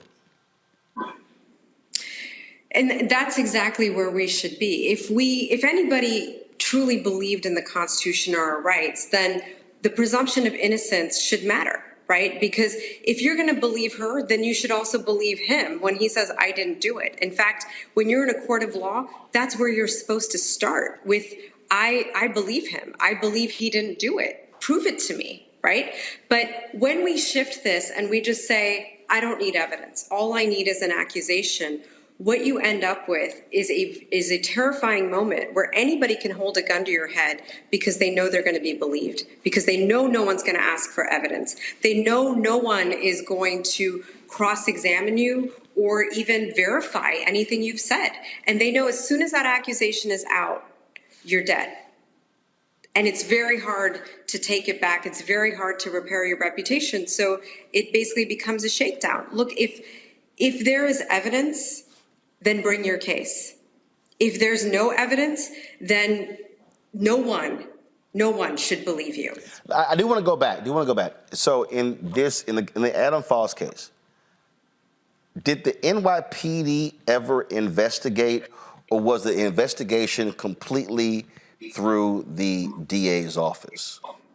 So a little bit of both, because the DA's office does have their own NYPD officers assigned to them. So once this prosecutor reached out to the accuser, the false accuser, then there were some interviews with the NYPD there who was doing investigation to try to find any proof that this happened. And all they found is proof that it didn't happen. And yet they proceeded. The DA's office wanted to advance the rights of survivors. And the only survivor we have here is Adam Foss, who survived a false rape allegation as a Black man, and his career has not survived yet. We're hoping that comes back. His mission hasn't survived, but that is the only survivor of this case, not this false accuser.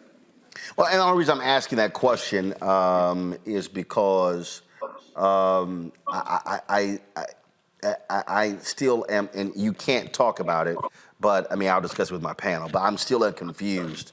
I'm very confused how the NYPD can be involved in a case with Jonathan Majors, then he gets arrested, and then the DA pursues charges, but the same NYPD concludes that Grace Jabari should have been charged with misdemeanor assault and criminal mischief. They did so.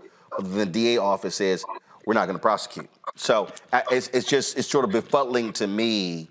They work hand in hand, but then go, oh, we're not going to prosecute. And that's why I was wondering, did the NYPD have sort of, was there any conflict in the Foss case between NYPD and the DA's office with regards to whether he should be charged and prosecuted?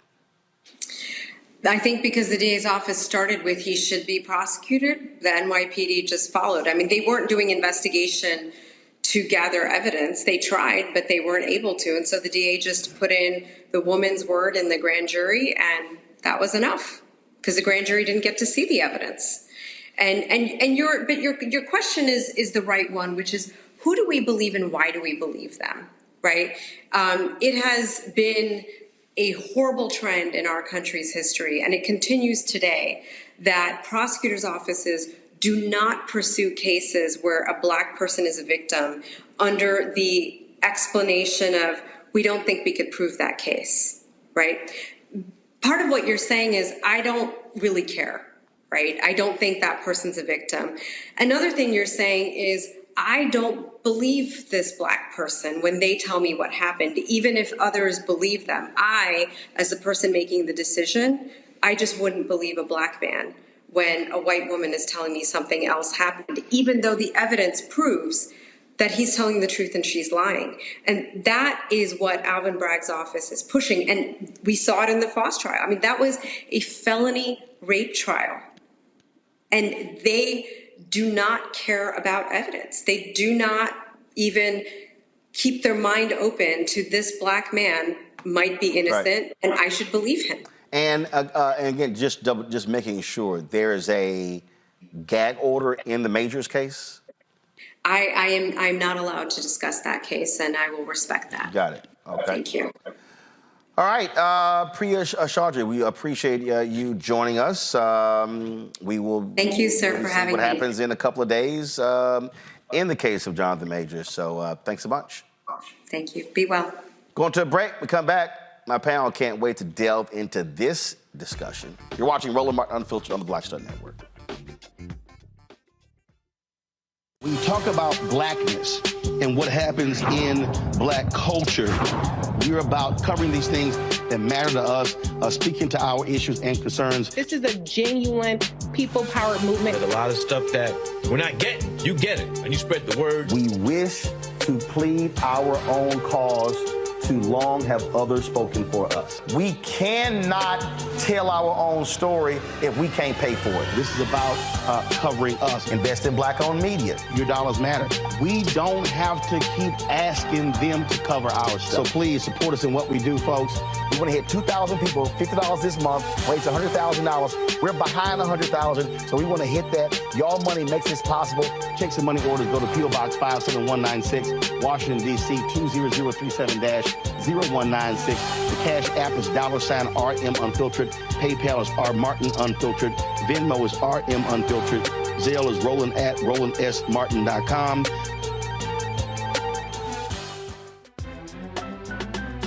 I'm Faraji Muhammad, live from LA.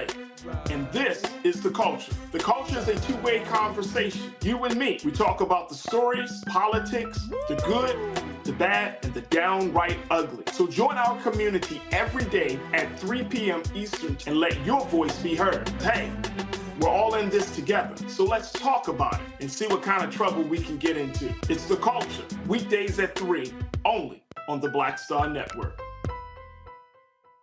On the next Get Wealthy with me, Deborah Owens, have you ever had $1 million idea and wondered how to bring it to life? Well, it's all about turning problems into opportunities. On our next Get Wealthy, you'll learn of a woman who identified the overload bag syndrome, and now she's taking that money to the bank through global sales in major department stores. And I was just struggling with 2 or 3 bags on the train. And I looked around on the train and I said, you know what? There are a lot of women that are carrying two or 3 bags. That's right here on Get Wealthy, only on Black Star Network.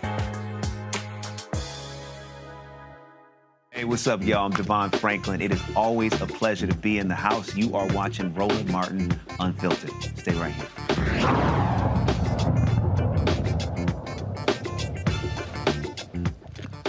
All right, folks, let's go to my panel. A lot to unpack there. Renita Amakongo and Julian. Renita, Amakongo, I'm going to start with you. First of all, the false case is just unbelievable to me.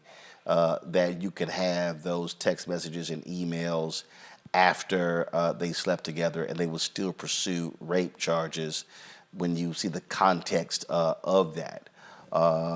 Just your thoughts just on what is going on here and what you heard the attorney there, the attorney for False, but also the attorney for Jonathan Majors say that we have to reconsider this notion of believe women because there are men, black men, who are being negatively impacted. In this case, Adam False was found not guilty. It's frustrating, because, are we going to put respect or trust in the court system or are we not?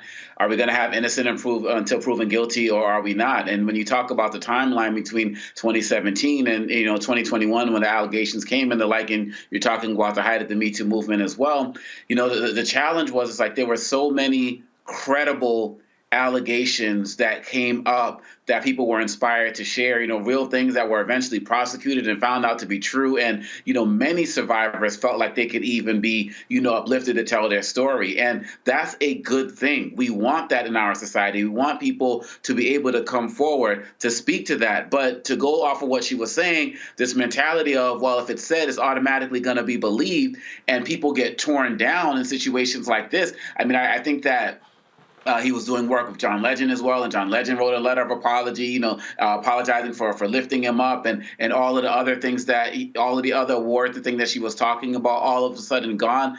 And in this day and age, those types of things just cannot be salvaged easily. And he was a celebrity within his space, but he was not an actor or entertainment celebrity where many people have the opportunity to recover their careers. But particularly as relates to Black men, all it takes is the word of somebody and your entire career can be destroyed. And it could happen to me. It could happen to you, Roland. It can happen to so many of us. And we're already in a system that's stacked against us. And to hear that from everything that he's done, that he's on food stamps right now, I mean, food stamps, to fall from grace to that particular area, we need to be better as a society. And this is not the first time it's going to happen. I know that there's people out there who say things, well, you shouldn't be messing with white girls and things like that. This can happen with messing with anybody of any race, of any background, any sexual orientation and the like, because we live in that type of society where if you just come out with an allegation of some sort, you can get celebrity status, you can get money, you can get treated as so many different ways. But if you're innocent, what do you get? And I think the example that you were given during the break in your last segment was the example of the comedian Aziz Ansari. People tried to, also destroy his career when he was talking about, what you're saying happened was not happened. This was consensual. When you said stop, I stopped, etc. And again, when these he said, she said situations happens, we're supposed to have real prosecutors, real defense attorneys, real trials to really get to the bottom of this. But in situations like this, it's really sad, Roland, because this brother did clearly, from what's been put forward, did not deserve this. But he's clearly not the only one as well. So it hurts. I think about, Renita, I think about when you talk about impact. And while Omakongo was talking, I immediately thought of, I was like, remember the guy played Mr. Big in Sex and the City, Chris Noth? And I said, wait a minute, he was accused. I said, I wonder what happened. And so it was 2021, 2 years ago. He was accused of sexually assaulting a woman in an LA apartment in 2004. Another woman said she was sexually assaulted in 2015. And so this was, one was 17 years before, then another was 6 years before. And then a third person came forward. He denied the allegations. And what happened? Fired from his job role in the Equalizer. Was supposed to have a $12 million tequila brand deal that was canceled. Was written out of one of the written out of a movie via editing. And not sure what the case is, but nothing has actually happened. So the thing is, when you hear the attorney talk about, again, an accusation, and essentially accusations today are treated as you're guilty until proven innocent, as opposed to innocent until proven guilty. Then you have some cases where they don't pursue a civil trial. Excuse me, they don't pursue criminal proceedings. They only go after a civil trial. It's sort of like, I think about what happened with former Virginia Lieutenant Governor Justin Fairfax, and to this day, I remember covering the story, and I see the accusations. You had a black DA in Boston, and a black DA in, I think it was Raleigh, a black female DA in Boston, a black female DA in Raleigh. Both of them said if one of these accusers files a complaint, we're going to investigate. No complaint was ever filed. But they did say they would participate in an impeachment inquiry into Fairfax. And I just thought that was strange that you would have two black female DAs who were like, absolutely, we will investigate. No complaint was ever filed. And so, go ahead. I have a different take on this. To me, the attorney came on here to run a PR campaign, and if I were her, clients, I would be upset with the job that she is doing, because this is really a PR campaign to divide Black folks. What she's doing is setting up a scenario. When you pit, obviously, we know the history of what has happened to Black men in this country, but you also got to look at the history of what has happened to Black women in this country. So when you set up a scenario where you are saying that there is, when you are saying basically that folks cannot be like this. The issue that we had before was that when people would come up and say that they were sexually assaulted, particularly Black women, they were never believed. Unless you had rock solid evidence, you were never, ever believed. And so the purpose of the Me Too movement and the Believe Women movement was just to say, if somebody says that they have been assaulted, then believe them and investigate. So like Omakongo said, through that movement, what came out of it was people were reporting sexual assaults that took place. They then got investigated, which prior to that, they were almost never investigated because actually, there were cases that there were cases, but there were cases that were not investigated. That's why I made the distinction. There were some accusations that led to actual investigations, criminal investigations. Across the country as a whole, right. Black women, when they report sexual assault or rape, a lot of times it's not investigated. No one cares, and it is never prosecuted. Right. And so what I'm saying is my issue with the attorney is that she's setting up a dynamic where you almost have to pick a side between believing Black women versus believing Black men. Even though but that's not what she said, though. That's not what she said. Hold on. But hold on. Let me finish, because that is the way that I heard it when she said that she basically made the point that this whole Me Too and Believe Women was a completely bad thing. And what I'm saying about what she's saying is that was not a completely bad thing. It's still not a completely bad thing, because look at it this way. If there are certain crimes where if you say that someone has done something to you, people automatically believe you, and they go ahead and follow up on an investigation. For example, if I say that I have been robbed, no one is going to immediately call me a liar. People will say, okay, she got robbed. Let's figure out who robbed her. When it comes to sexual assault, this is one of those crimes that Black women in particular, women in general, but more specifically Black women, if they say that they have been raped or sexually assaulted, people automatically say you're a liar until you can prove it. But she didn't. But Renita, she wasn't talking about Black women. She specific. I mean, in this case, but in the case, one second. No. Women as a whole. No. She specifically mentioned when white women have accused Black women of rape. She did. But right. Let me finish rolling. What I'm saying is she left Black women out of this conversation because she said that the whole Me Too and the whole Believe Women was not that was bad in general, because what it does is automatically sets up something where you just believe women. What I am saying in that is that is true. You are seeing in the cases that she was referencing people who it sounds like from the evidence are not telling the truth, but where that was a help was to Black women who previously, if they said that they were sexually assaulted or raped or anything, people were not starting at a neutral position of, okay, let's just investigate and see if this happened. They were just completely cast aside. So what I'm saying.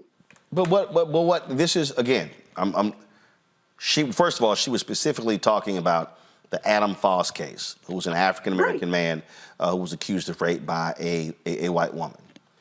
The thing that, again, what I heard her say is that, are you innocent until proven guilty?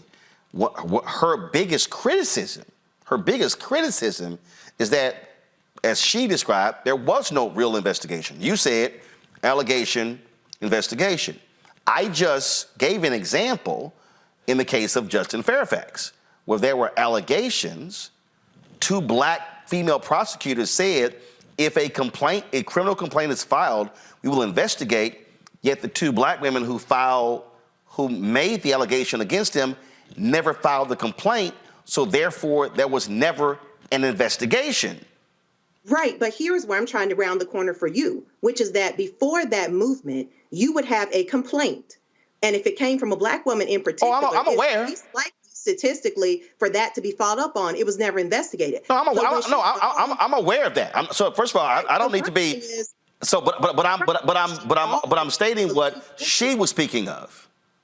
Right, I know, but what I'm telling you is she has a blind spot, because where she dogged the Believe Women movement, what I'm saying is that philosophy is not to say that that there can be no false accusers. That philosophy is just to say, at least start it neutral. So if somebody says that they have been assaulted, at least follow up on those things and investigate it. Yes. And so where she took it from the perspective of, we're only talking about Black men who have been falsely accused, what I am saying is that she's trying to throw out the baby with the bathwater. Everybody should be agreed with at one point, which is that if somebody says that they have been assaulted or raped, then we need to start at a neutral position of believe that if they say that they have been, okay, let's go from there and do an investigation, which is not the set point that most folks come from. In addition to that, she left out a lot of how government works. Now, I agree with her on some of the things she said, in that really any complaint filed against you is going to give you a black mark. If anybody's accused of child abuse, you're going to lose contracts, you're going to lose all kinds of things. That is the way that our criminal justice system is set up. The part where she talked about, well, the person who, that a complaint was never actually filed, but they read it in a Medium article, it's like, but if you talk to any prosecutor, and I'm not saying this is right, but I'm just saying that she should have at least leveled with you all and been real about how government works and how prosecutors work. Prosecutors will tell you that their job is to protect the public. And so, for example, but here's the deal, though. Let's be clear. But let's be real clear. She's a defense attorney. You don't have a complaint. But here's the deal. Here's the deal, though. Her job as a defense attorney is to defend her client, and that's just so again, I understand what a prosecutor does, what a defense attorney does. The thing for me, one second. The thing for me, because I know Julian is trying to step in as well. The thing for me that I still go back to, which I do believe is important, is that if an allegation is made, that you actually have an investigation. I'm still confused by the Foss case, that you could have text message and emails of someone pursuing this guy, but accused him of rape, but you have text messages and emails that completely contradict that. I just don't think somebody's going to be raped and then going to be pursuing that guy after the fact. And so it's interesting to me that this here still went all the way to a trial. And so it speaks to, Julian, this notion of what is due process, and do we actually see it as innocent until proven guilty, or is it really the reverse? Well, it depends on who it is, obviously. I mean, if you look at the history of lynching, I know y'all think I'm a one-tone pony on this, but that's what I am these days. If you look at the history of lynching, people didn't have any due process. Oh, hell no! That was a rumor, and it was indicted, trial, jury, sentencing, all done in 30 minutes. There were even a couple cases I found where, because somebody was accused of a crime and they were able to flee, in one case the man's sister was lynched because they couldn't get him, so they got her. Got it. When we talk about this intersection between race and gender, I mean, I don't completely agree with Renita, partially, but not completely, because I don't think that lady you had on necessarily left out black women. Black women weren't in this. What I think she was doing was, as you said, she's a defense attorney. She was basically defending her client. But whenever we talk about rape, I always want to mention the name Areese Taylor. Oprah mentioned her, and I think in Academy Awards, and others have mentioned her. This was a black woman who was abducted by 7 white men in a tribe. Might have been 6. Y'all know sometimes I exaggerate. It's either 6 or 7 white men in a car. They took her, they brutalized her, they raped her so bad she could not have children anymore. And then the white boys said she wanted to go with them. Right. That was her choice. Who chooses to be raped by 6 people? She had a 3-year-old. She could never have any other children. And so when we talk about race and gender and rape and accusations, we always have to keep her in mind, which does mean we do have to pay attention. We say believe the woman. What are we saying about black women? But at the same time, it just seems to me, especially when we do the next case about people coming back 5 and 6 and 10 years later. I mean, I have a tendency to believe black women. I have a tendency not to believe white women. Why? Because of the history. I have a tendency to believe black men because of the history. I have a tendency not to believe white men because of history. I am seeped in the history, and that's where my implicit bias is we know how the system treats black people. But at the same time, there's something to be said for the silencing of all women. There's something to be said for the fact that women, I mean, there's so many cases where women in the 1950s said they were raped, they became the hoe. I mean, they became, how did that happen? What were you wearing? What did you say? Did you go to the bar? All of those things. So I think it's very complicated. I don't have a straight line on this. I have a straight line clearly on Adam Foss. This is the craziest thing I've ever heard. You stalked a man for a couple of years, you sent him naked pictures and whatever else, and then he raped you? I don't think so. So I mean, in his case, I do it. So many of these other cases, Roland, as I've gotten older, I would say, I have more mixed feelings. I mean, 20 years ago, I'd be like, yeah, believe the woman. Now I'm like, we have to pay more attention to the nuances. The Justin Fairfax case, that was such a tragedy. That young brother had so much promise and potential. And these two sisters, one of them who, never mind, not the professor, the other one, there was a lot of evidence that she was kind of a little cray-cray. The sister who was a professor in California, less so. But there was countervailing something, but it wasn't evidence because nobody ever went to court. But the brother ended up, he was a shoo-in to be governor when whoever the guy was, the one with the blackface, I forgot his name. Right. He was going to likely step down. Mm-hmm. Yeah. And then this comes up, and so one wonders about that. That's probably the biggest thing that probably still, and I was actually saying this even when that happened, that what confused me immensely during that whole deal with Justin Fairfax was two black female DAs saying, we will absolutely investigate if a complaint is filed. No complaint was ever filed. Yet, both women said they would participate in an impeachment inquiry that the Republicans wanted to have against Fairfax. And I said, I'm confused. If you're seeking justice, why would you not file a criminal complaint? But you would participate in an impeachment inquiry. That was my, and again, that wasn't me. Let me be very clear. Justin Fairfax is an alpha. He's in the same Boulay chapter. It wasn't taken aside. I was just confused by that because I would think that if you're a black woman and then you go public, that you absolutely will want a black female prosecutor, someone to investigate your case. I to this day, I still don't understand why a criminal complaint was never filed by either woman with a black female DA in both locations. Roland, more than likely there was not criminal activity. Hold on, one second. Can't have both at the same time. Julian, then Renita. Okay. Yeah. More than likely there was no criminal activity.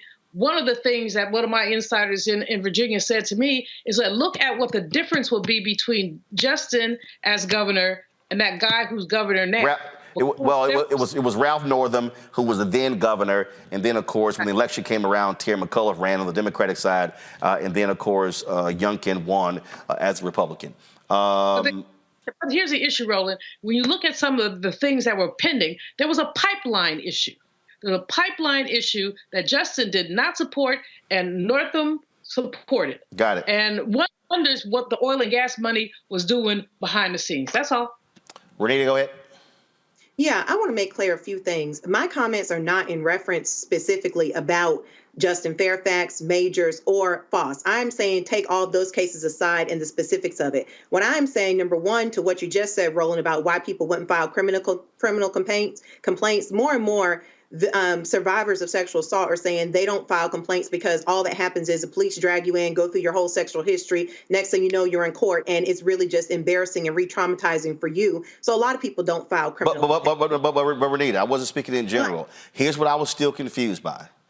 How could someone say, I'm not going to file a criminal complaint, but I'll participate in an impeachment inquiry? That's what. Well, that's what I just explained to you, is that a lot of times these cases can take, a lot of times these cases can take years to go to court. And so you're rehashing the trauma over and over. So what I'm saying is. But that's what would have happened. One second. That's what would have happened in an impeachment inquiry. And guess what? And guess what? There never was an impeachment inquiry. There never was. Right. So, one second, hold up. I'm gonna finish this point. Again, if I go public and I'm seeking justice, again, I don't file a criminal complaint with two black female DAs, but I do say I participate in an impeachment inquiry. Am I not rehashing rehashing what I say took place.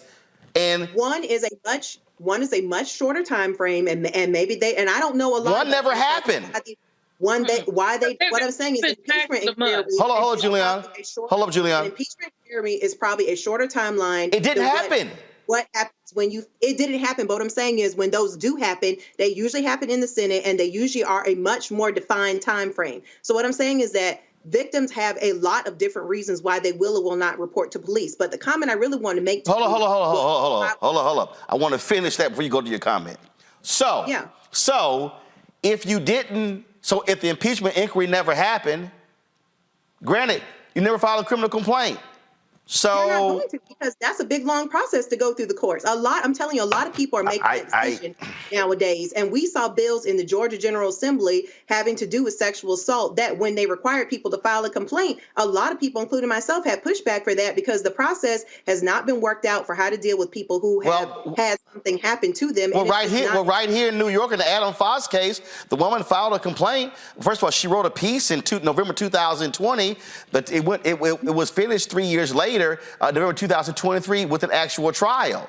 The complaints against Justin Fairfax took place more than 5 years ago, and nothing has been. Again, I understand about the whole deal about what takes time. What is still the number one thing for me that makes no sense is I don't want to file a criminal complaint with 2 black female DAs, but I will participate in an impeachment inquiry that never happened. So B never happened, and so I never did A. So if I wanted justice, nothing ever happened. It's just sitting. The allegation is just sitting out there in the wind, and there was actually no resolving of it, other than the complaint was alleged. But go ahead. But let me finish one final comment. But what I'm telling you, Roland, is that people now are thinking twice about filing criminal complaints, and it's different from victim to victim. That's all I'm saying, or person to person. Okay, but guess what? A criminal complaint. Okay, guess what? A criminal complaint wasn't filed. They said to participate in the impeachment inquiry, and a civil lawsuit was never filed. Come on. Right. And like I said, people are rethinking how they want to go about these things when they say that they have been assaulted. And in the case of Justin Fairfax, the only thing that one wanted to achieve was solely making the allegation. I don't know what's what. But that's why I'm not speaking broadly. I'm not speaking broadly. That's why when I look at case by case, when I look at this whole deal here, and the reason I had Priya on, when I read the Adam Foss case, what made no sense to me is, okay, you say you were raped. He says it was consensual. Then we find out that she literally was sending text messages and emails after the fact, okay? And so I'm sitting here going, how can a prosecutor pursue a guilty verdict against somebody when you literally have evidence of the woman making the accusation still trying to get with the brother? How was that actually rape? And so I still believe, because here's the deal, I do believe in innocent until proven guilty. I do believe in listening to look, I got 9 nieces. I believe in listening to a woman. I believe in hearing her out. I believe in believing her, but also there has to be investigations. I think, and the reason I'm bringing up Fairfax, that is a perfect example of it was an accusation, there was no investigation, there was no criminal complaint, there was no civil lawsuit, and the end result was accusation. He never runs. He ran, but got blown out, and now that is forever out there, and it didn't get resolved either way. It's just sitting out there, and that is still confusing to me. Right. So, and I would think if I got two black female prosecutors, and again I got 2. Let me just make one comment, because we're saying the same thing. No, actually we're not. But go ahead. No, we are, because the part where you said that if somebody says that they've been assaulted, it needs to be investigated. That is the same thing as believe women, believe them enough to at least do an investigation. And so everything you brought up with Foss, Fairfax, and all of them, I am not involved in those cases. I do not know a lot of details about those cases. I'm just giving you potential reasons of why people may have done what they have done. I am not saying that what they did was correct. What I am saying is that when Priya is saying that this theory of believe women is bad, what I'm saying is that for Black women, because this is a show for Black viewers, for Black women, what they need to understand is when she is demonizing to believe women, all people are saying is, and particularly for Black women, what that means is if you say you've been assaulted, there will just at least be an investigation and will be taken seriously. Prior to Me Too and people saying believe women, Black women were saying they were assaulted and there was not even an investigation. It was just like people were like, you're just a lie until you can prove it. And that's all I'm saying. But there also are Black men watching who also right. And again, that's what Priya said. Do an investigation, and her problem was she called it a faulty investigation by the New York DA's office. And look what happened. He was acquitted. Julian, final comment, and then Makongo, you'll close us out, and I got to go to my final guest. Again, when you have the intersection of race and gender, you're also going to have something that's very complicated. In the Justin case, I mean, I'm a little biased because I was a big Justin fan, but the matter of the fact, what Renita says, well, they don't want to be exposed. Well, these women exposed themselves. They came forward and said stuff that may or may not have been true. In one case, there's some evidence that simply was not true. But all the reprobation, all the whatever they got it anyway. They got it because they stepped out there. So if you're going to step out there, believe in yourself, believe in your case, and take it to damn court. Don't just throw allegations out for reporters to speculate about. Take it to court if you really believe that. Have a good lawyer and prove it. I mean, Black women historically have not been believed, but increasingly we are being believed. And those sisters, if they thought they had credible cases, they could have taken them to court. They chose not to. And while we can speculate about why, my speculation is because some of that stuff just did not happen. I'm a Congo. We need to create an infrastructure where people cannot have their entire lives destroyed over allegations that are proven to be false or when trials prove that there's innocence. I definitely stand with, we have to believe the accusers and we have to have the proper investigations like as Renita's talking about. But as you're saying, Roland, as well, when certain things don't add up, there should be, A and B and then C should come after. When A and B and you get F or something like that, or 1 + 2 = 7, then people need to fall back and we need to not take people's lives. We don't want the victims to have their lives stolen, and we don't want the people who are accused to become victims as well. And this muddies the water for everybody. And it's going to put us in situations where more people are afraid to come forward truthfully, especially when there are celebrity cases involved, because the way this infrastructure works, people will go after them and destroy them as well. So on these particular cases that we've been talking about, it's very disappointing what happened with Justin, what happened with Foss. We'll see what happens with the Majors case, even though there's some, shadiness that's going on right there. But it makes it harder for people to come forward who are really abused, and it makes it harder for people to prove themselves innocent when we have an infrastructure, media, social media, that's ready to try them. And that's an infrastructure that we have to change. And I got questions. I don't understand in the Majors case how the DA's office can pursue assault charges against him based upon him being arrested by the NYPD, but then the NYPD arresting his accuser, then the prosecutors choosing not to, prosecutor dropping those charges against her, probably because they need her to testify against him. And the last thing you need is her credibility being shot by her testifying against him, with her already being charged with assault herself by NYPD. So in that case, I am still utterly. I would love to hear in the prosecutor's office said, well, we said we dropped the charges. I'm just confused that the cops would say there's enough evidence to charge her with assault, even if it's misdemeanor assault. But the DA says we're dropping the charges against her. but we're pursuing the charges against him when both people are involved in the same case. That trial begins on Wednesday. We'll be keeping you up to date as well. All right, folks, gotta go to break. We come back. Thanksgiving weekend is over. I know y'all were like me and other folk. Y'all had a good time with your family, but I'm sure you stepped on that scale and went, what in the hell happened? Cootie Mac is here to talk about how do we get back on track post-Thanksgiving, at least to get you right for a month before Christmas rolls up. You're watching Roland Martin Unfiltered right here on the Black Star Network.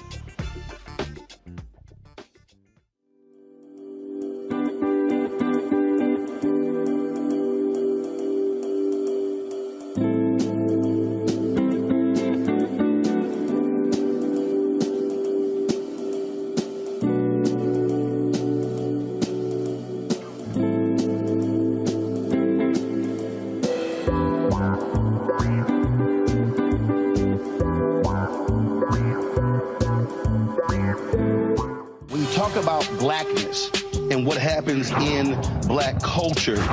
We're about covering these things that matter to us, speaking to our issues and concerns. This is a genuine people-powered movement. There's a lot of stuff that we're not getting. You get it, and you spread the word. We wish to plead our own cause. Too long have others spoken for us. We cannot tell our own story if we can't pay for it. This is about covering us. Invest in black-owned media. Your dollars matter. We don't have to keep asking them to cover our stuff. So please support us in what we do, folks. We want to hit 2,000 people, $50 this month, raise $100,000. We're behind 100,000, so we want to hit that. Y'all money makes this possible. Checks and money orders go to P.O. Box 57196, Washington, D.C. 20037-0196. The Cash App is $RM Unfiltered. PayPal is R Martin Unfiltered. Venmo is RM Unfiltered. Zelle is Roland@RolandSMartin.com. Hatred on the streets, a horrific scene, a white nationalist rally that descended into deadly violence. White people are losing their damn minds. An angry pro-Trump mob storms the U.S. Capitol. We're about to see the rise of what I call white minority resistance. We have seen white folks in this country who simply cannot tolerate black folks voting. I think what we're seeing is the inevitable result of violent denial. This is part of American history. Every time that people of color have made progress, whether real or symbolic, there has been what Carol Anderson at Emory University calls white rage as a backlash. This is the rise of the Proud Boys and the Boogaloo Boys. America, there's going to be more of this. Here's all the Proud Boys, guys. This country is getting increasingly racist in its behaviors and its attitudes because of the fear of white people. The fear that they're taking our jobs, they're taking our resources, they're taking our women. This is white fear.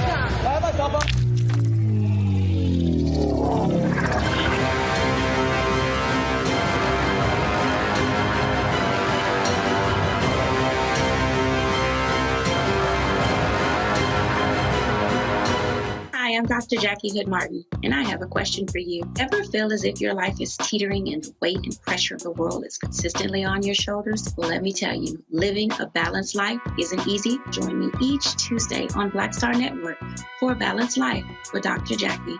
We'll laugh together, cry together, pull ourselves together, and cheer each other on. So join me for new shows each Tuesday on Black Star Network, A Balanced Life with Dr. Jackie.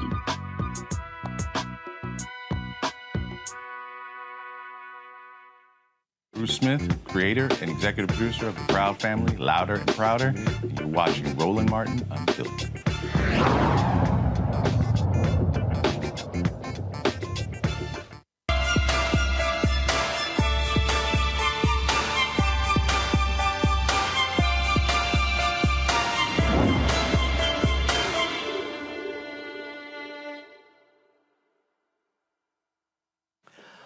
All right, folks, it is Monday, the Monday after Thanksgiving, and I'm sure a lot of y'all, man, y'all got home, y'all got on that scale, and you went, Ooh, what the hell just happened over the last 4 days? Although Thanksgiving on Thursday, let's just be real clear. We just call it Thanksgiving weekend. So, you know, all the rules went out the window like crazy. Y'all got the video ready? This was my family. We were at my sister's house, and it was food galore. Lord have mercy. The kitchen was jam-packed, and of course, y'all know how it is. You got leftovers on Friday, Saturday, and you close it out on Sunday.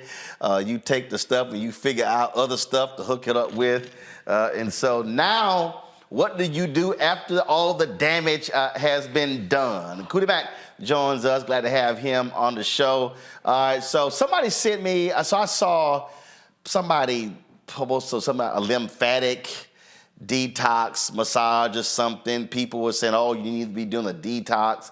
I've seen all kind of other stuff. So just your thoughts on this, because again, folk did some damage over the last several days. Yeah, and nobody's exempt. I even tried. I tried to get it right. I tried to do my thing. I recommend a certain way to eat on the holidays, right?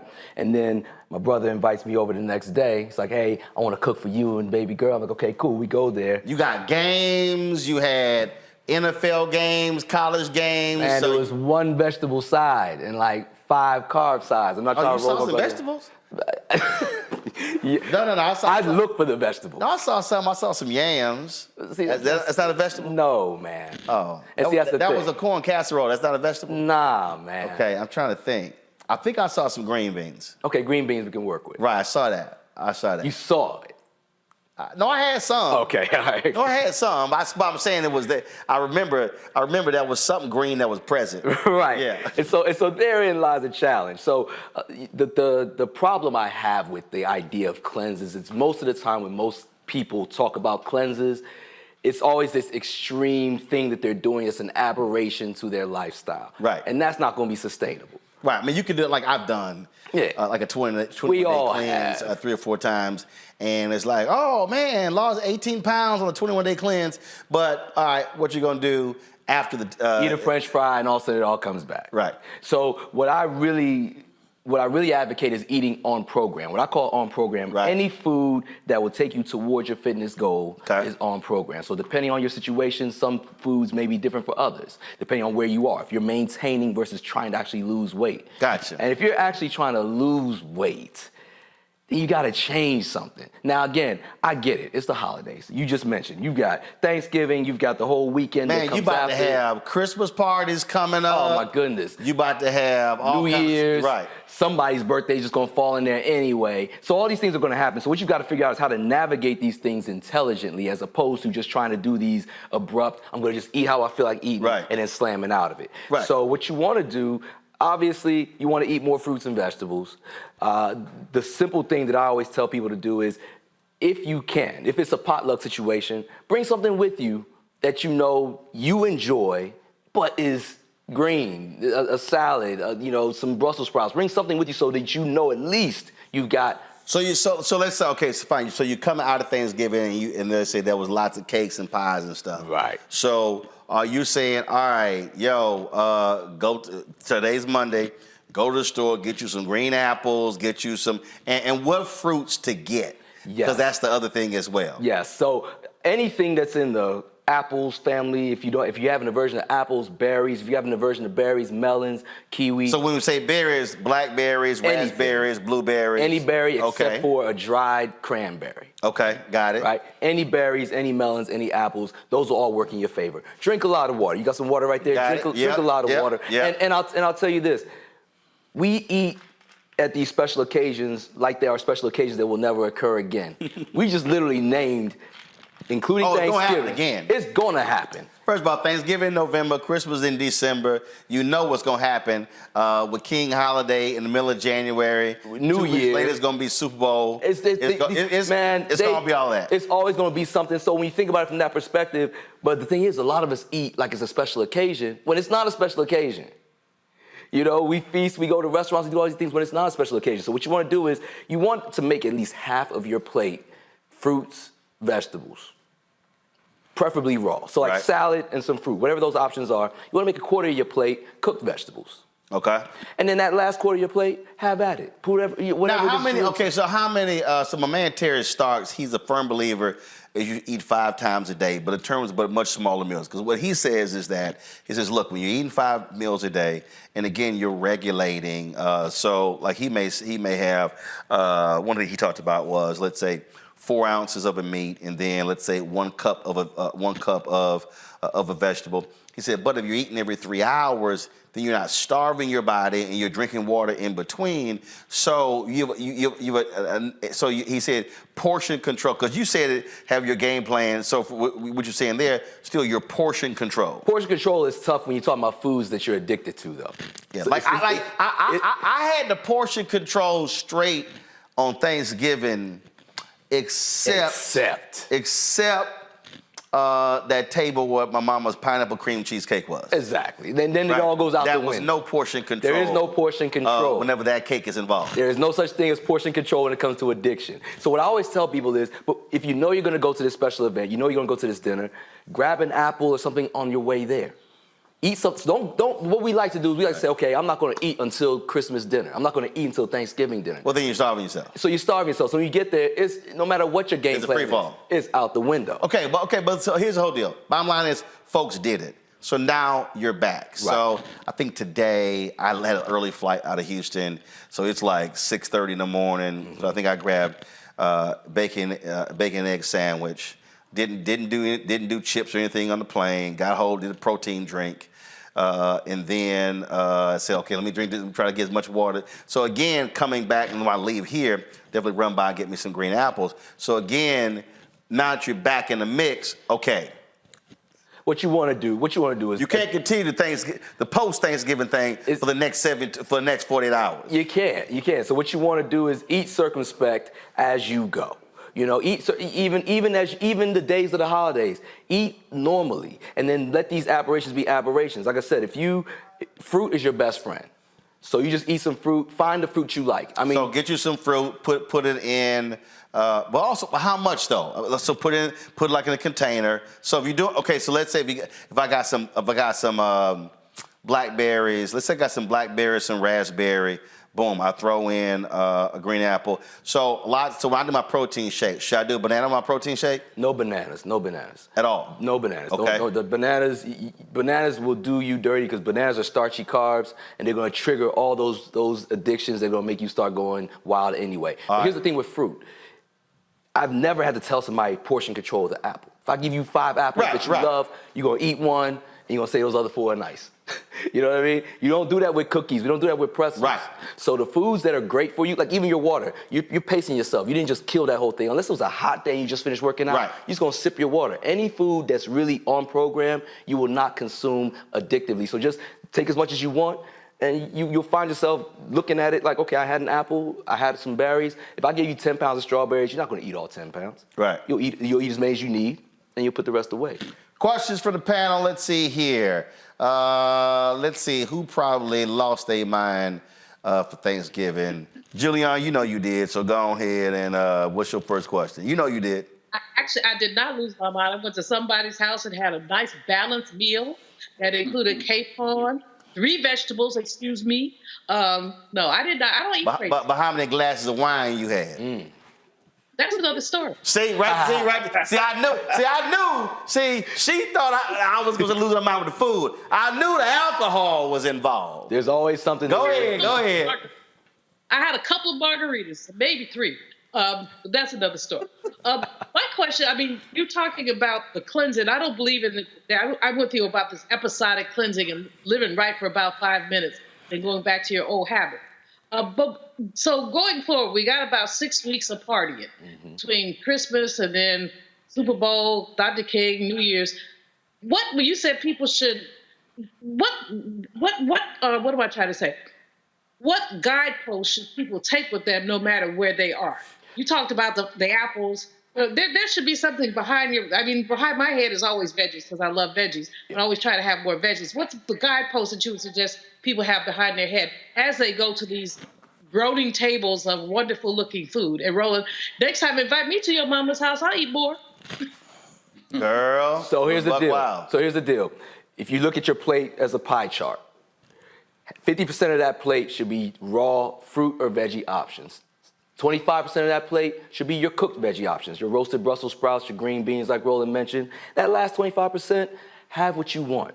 Whatever it is, you can't stack vertically now. You gotta stack side by side, but have whatever you want. And I actually have a holiday eating guide, so anybody watching, if you just DM me your email address, I'll send you a whole holiday eating guide that'll show you how to navigate this. But you want basically, in essence, 75% of your consumption to be plants and fruit, and then that remaining 25 you can get away with for now, but then when you're in between these things, don't take the doggy bags home. Don't take the extra stuff home. Enjoy it for what it's worth when you're there, and then leave it at that experience, because these experiences, as we just discussed, are going to keep coming up. They're going to keep coming around. What's a reasonable amount of weight to lose in a week? 2 pounds.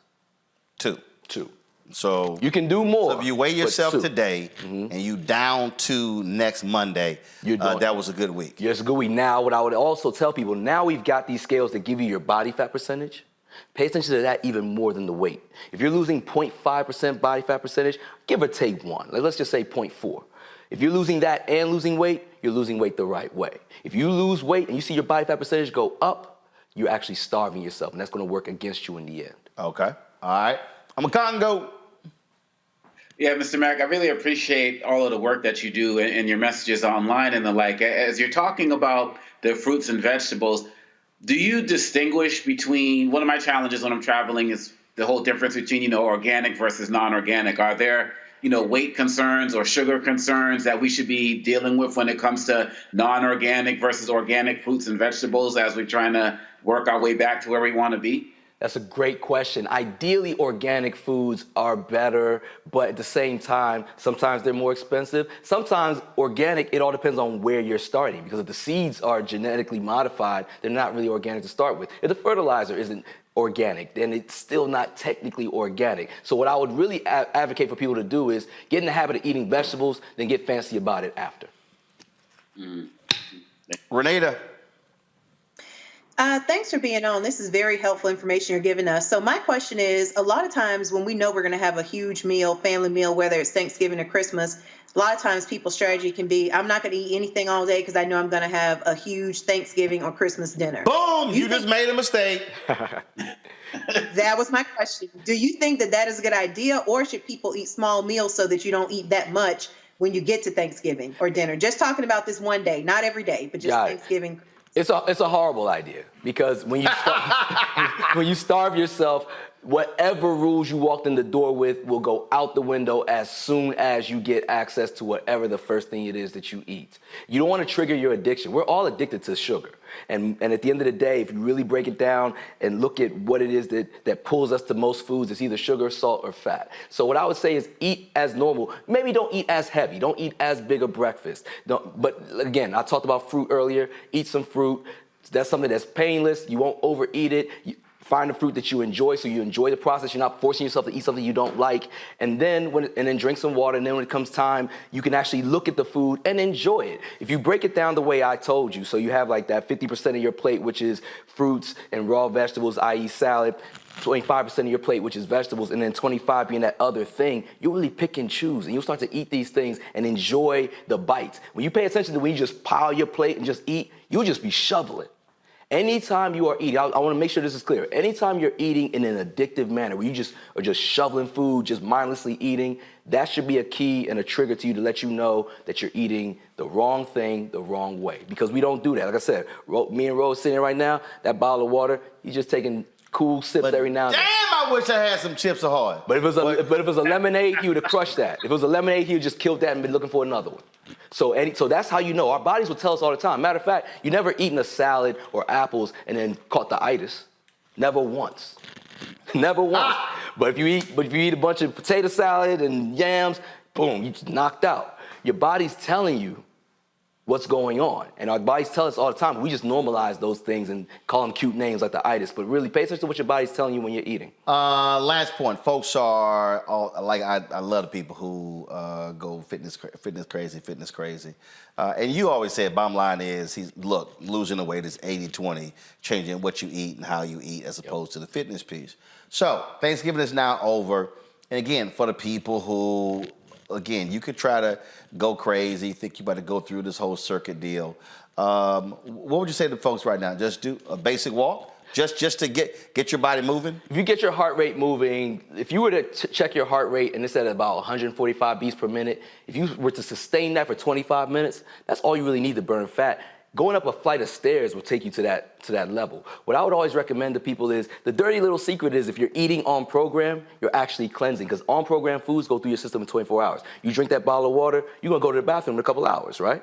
But when you eat Hell no, I'm gonna go back in about 20 minutes. There it is. But if you're eating foods that are off this program, is 33.8 ounces. Alkaline, yeah. So what happens is, if you're eating foods that are off program, they stay in your system for 2 and 3 days. So anytime you're eating fruits and vegetables, it's going to go through your system in a day. So the more you eat those and put those in your system, the more you're cleansing yourself anyway. You don't have to go on these crazy cleanses or these off the chain. Unless you eat that Thanksgiving food, then eat some oatmeal the next morning, you'll be all right. It'll clean you out.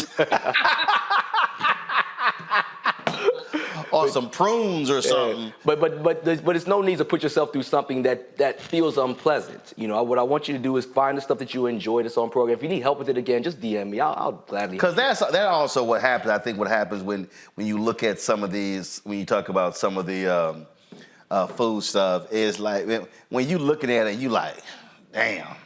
Right there, you know, it's going to be a problem. And that's why depravity is never really the best option. Although, if we're trying to lose weight, we do need to be smarter about what we're eating. Gotcha. Do you mind protein shakes? I do. I don't do supplements, man. I feel like nature gives us such a leg up. And if we give our bodies natural food, find natural sources. Now, in some instances, there are supplements that help because somebody might be having an aversion to dairy or something like that. So you don't think a protein shake is a meal replacement? It can be, but I would rather replace the meal with like a smoothie made of yogurt and fruit and flaxseed as opposed to a powdered shake, because in that powdered shake is going to be a hidden sugar, and that's going to keep working against you. So versus that, so like the green smoothies and stuff like that. Look at the ingredients, man, because just because it's green doesn't mean it's great. Right. You know, sometimes it'll be green, it'll have all kinds of pineapple and all kinds of sugar in it, and that sugar is what we're trying to avoid. Got it. All right, tell folks how to reach you. Man, find me at Instagram at KUTIMACK, Cootie Mac. Find me on Facebook, BYBD Fitness. You can go online at bybdfitness.com. And like I said, direct message me with your email address. Tell me that you saw me here. I will send you for free a whole holiday eating guide that'll help you navigate all of this stuff that we just talked about tonight. All right, Renita, Julian, Obakongo, let's see who's going to be down at least 2 pounds by next Monday. Next Monday, let's do it. We'll see. We'll see. All right, Cootie Mac, I appreciate it, baby. Man, thanks a bunch. Yes, sir. Folks, that is it. Don't forget, support us in what we do. First of all, let me thank Renita, Obakongo, and Julian for joining us on today's panel. Folks, you can always join our Bring the Funk fan club. Your dollars make it possible for us to do what we do. It's critically important to do the work that we do. You take that conversation we had about what's happening in New York with the Foz case and Jonathan Majors case. Look, you're not going to have that level of in-depth conversation on MSNBC, CNN, ABC, Fox News, any of those networks. This is why we got to have our own, have that conversation. So send your check and money order to P.O. Box 57196, Washington, D.C., 20037, that's 0196. Cash App, $RM Unfiltered, PayPal, R Martin Unfiltered. Venmo is RM Unfiltered, Zelle, Roland at RolandSMartin.com, Roland at RolandMartinUnfiltered.com. You, of course, can also download the Black Star Network app, Apple phone, Android phone, Apple TV, Android TV, Roku, Amazon Fire TV, Xbox One, Samsung Smart TV.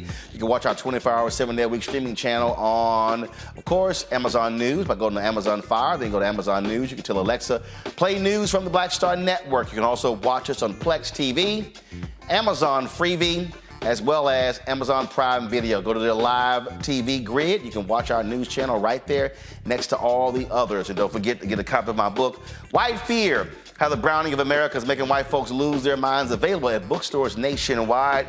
And you see these commercials running for Le Mans Kitchen, the seasoning.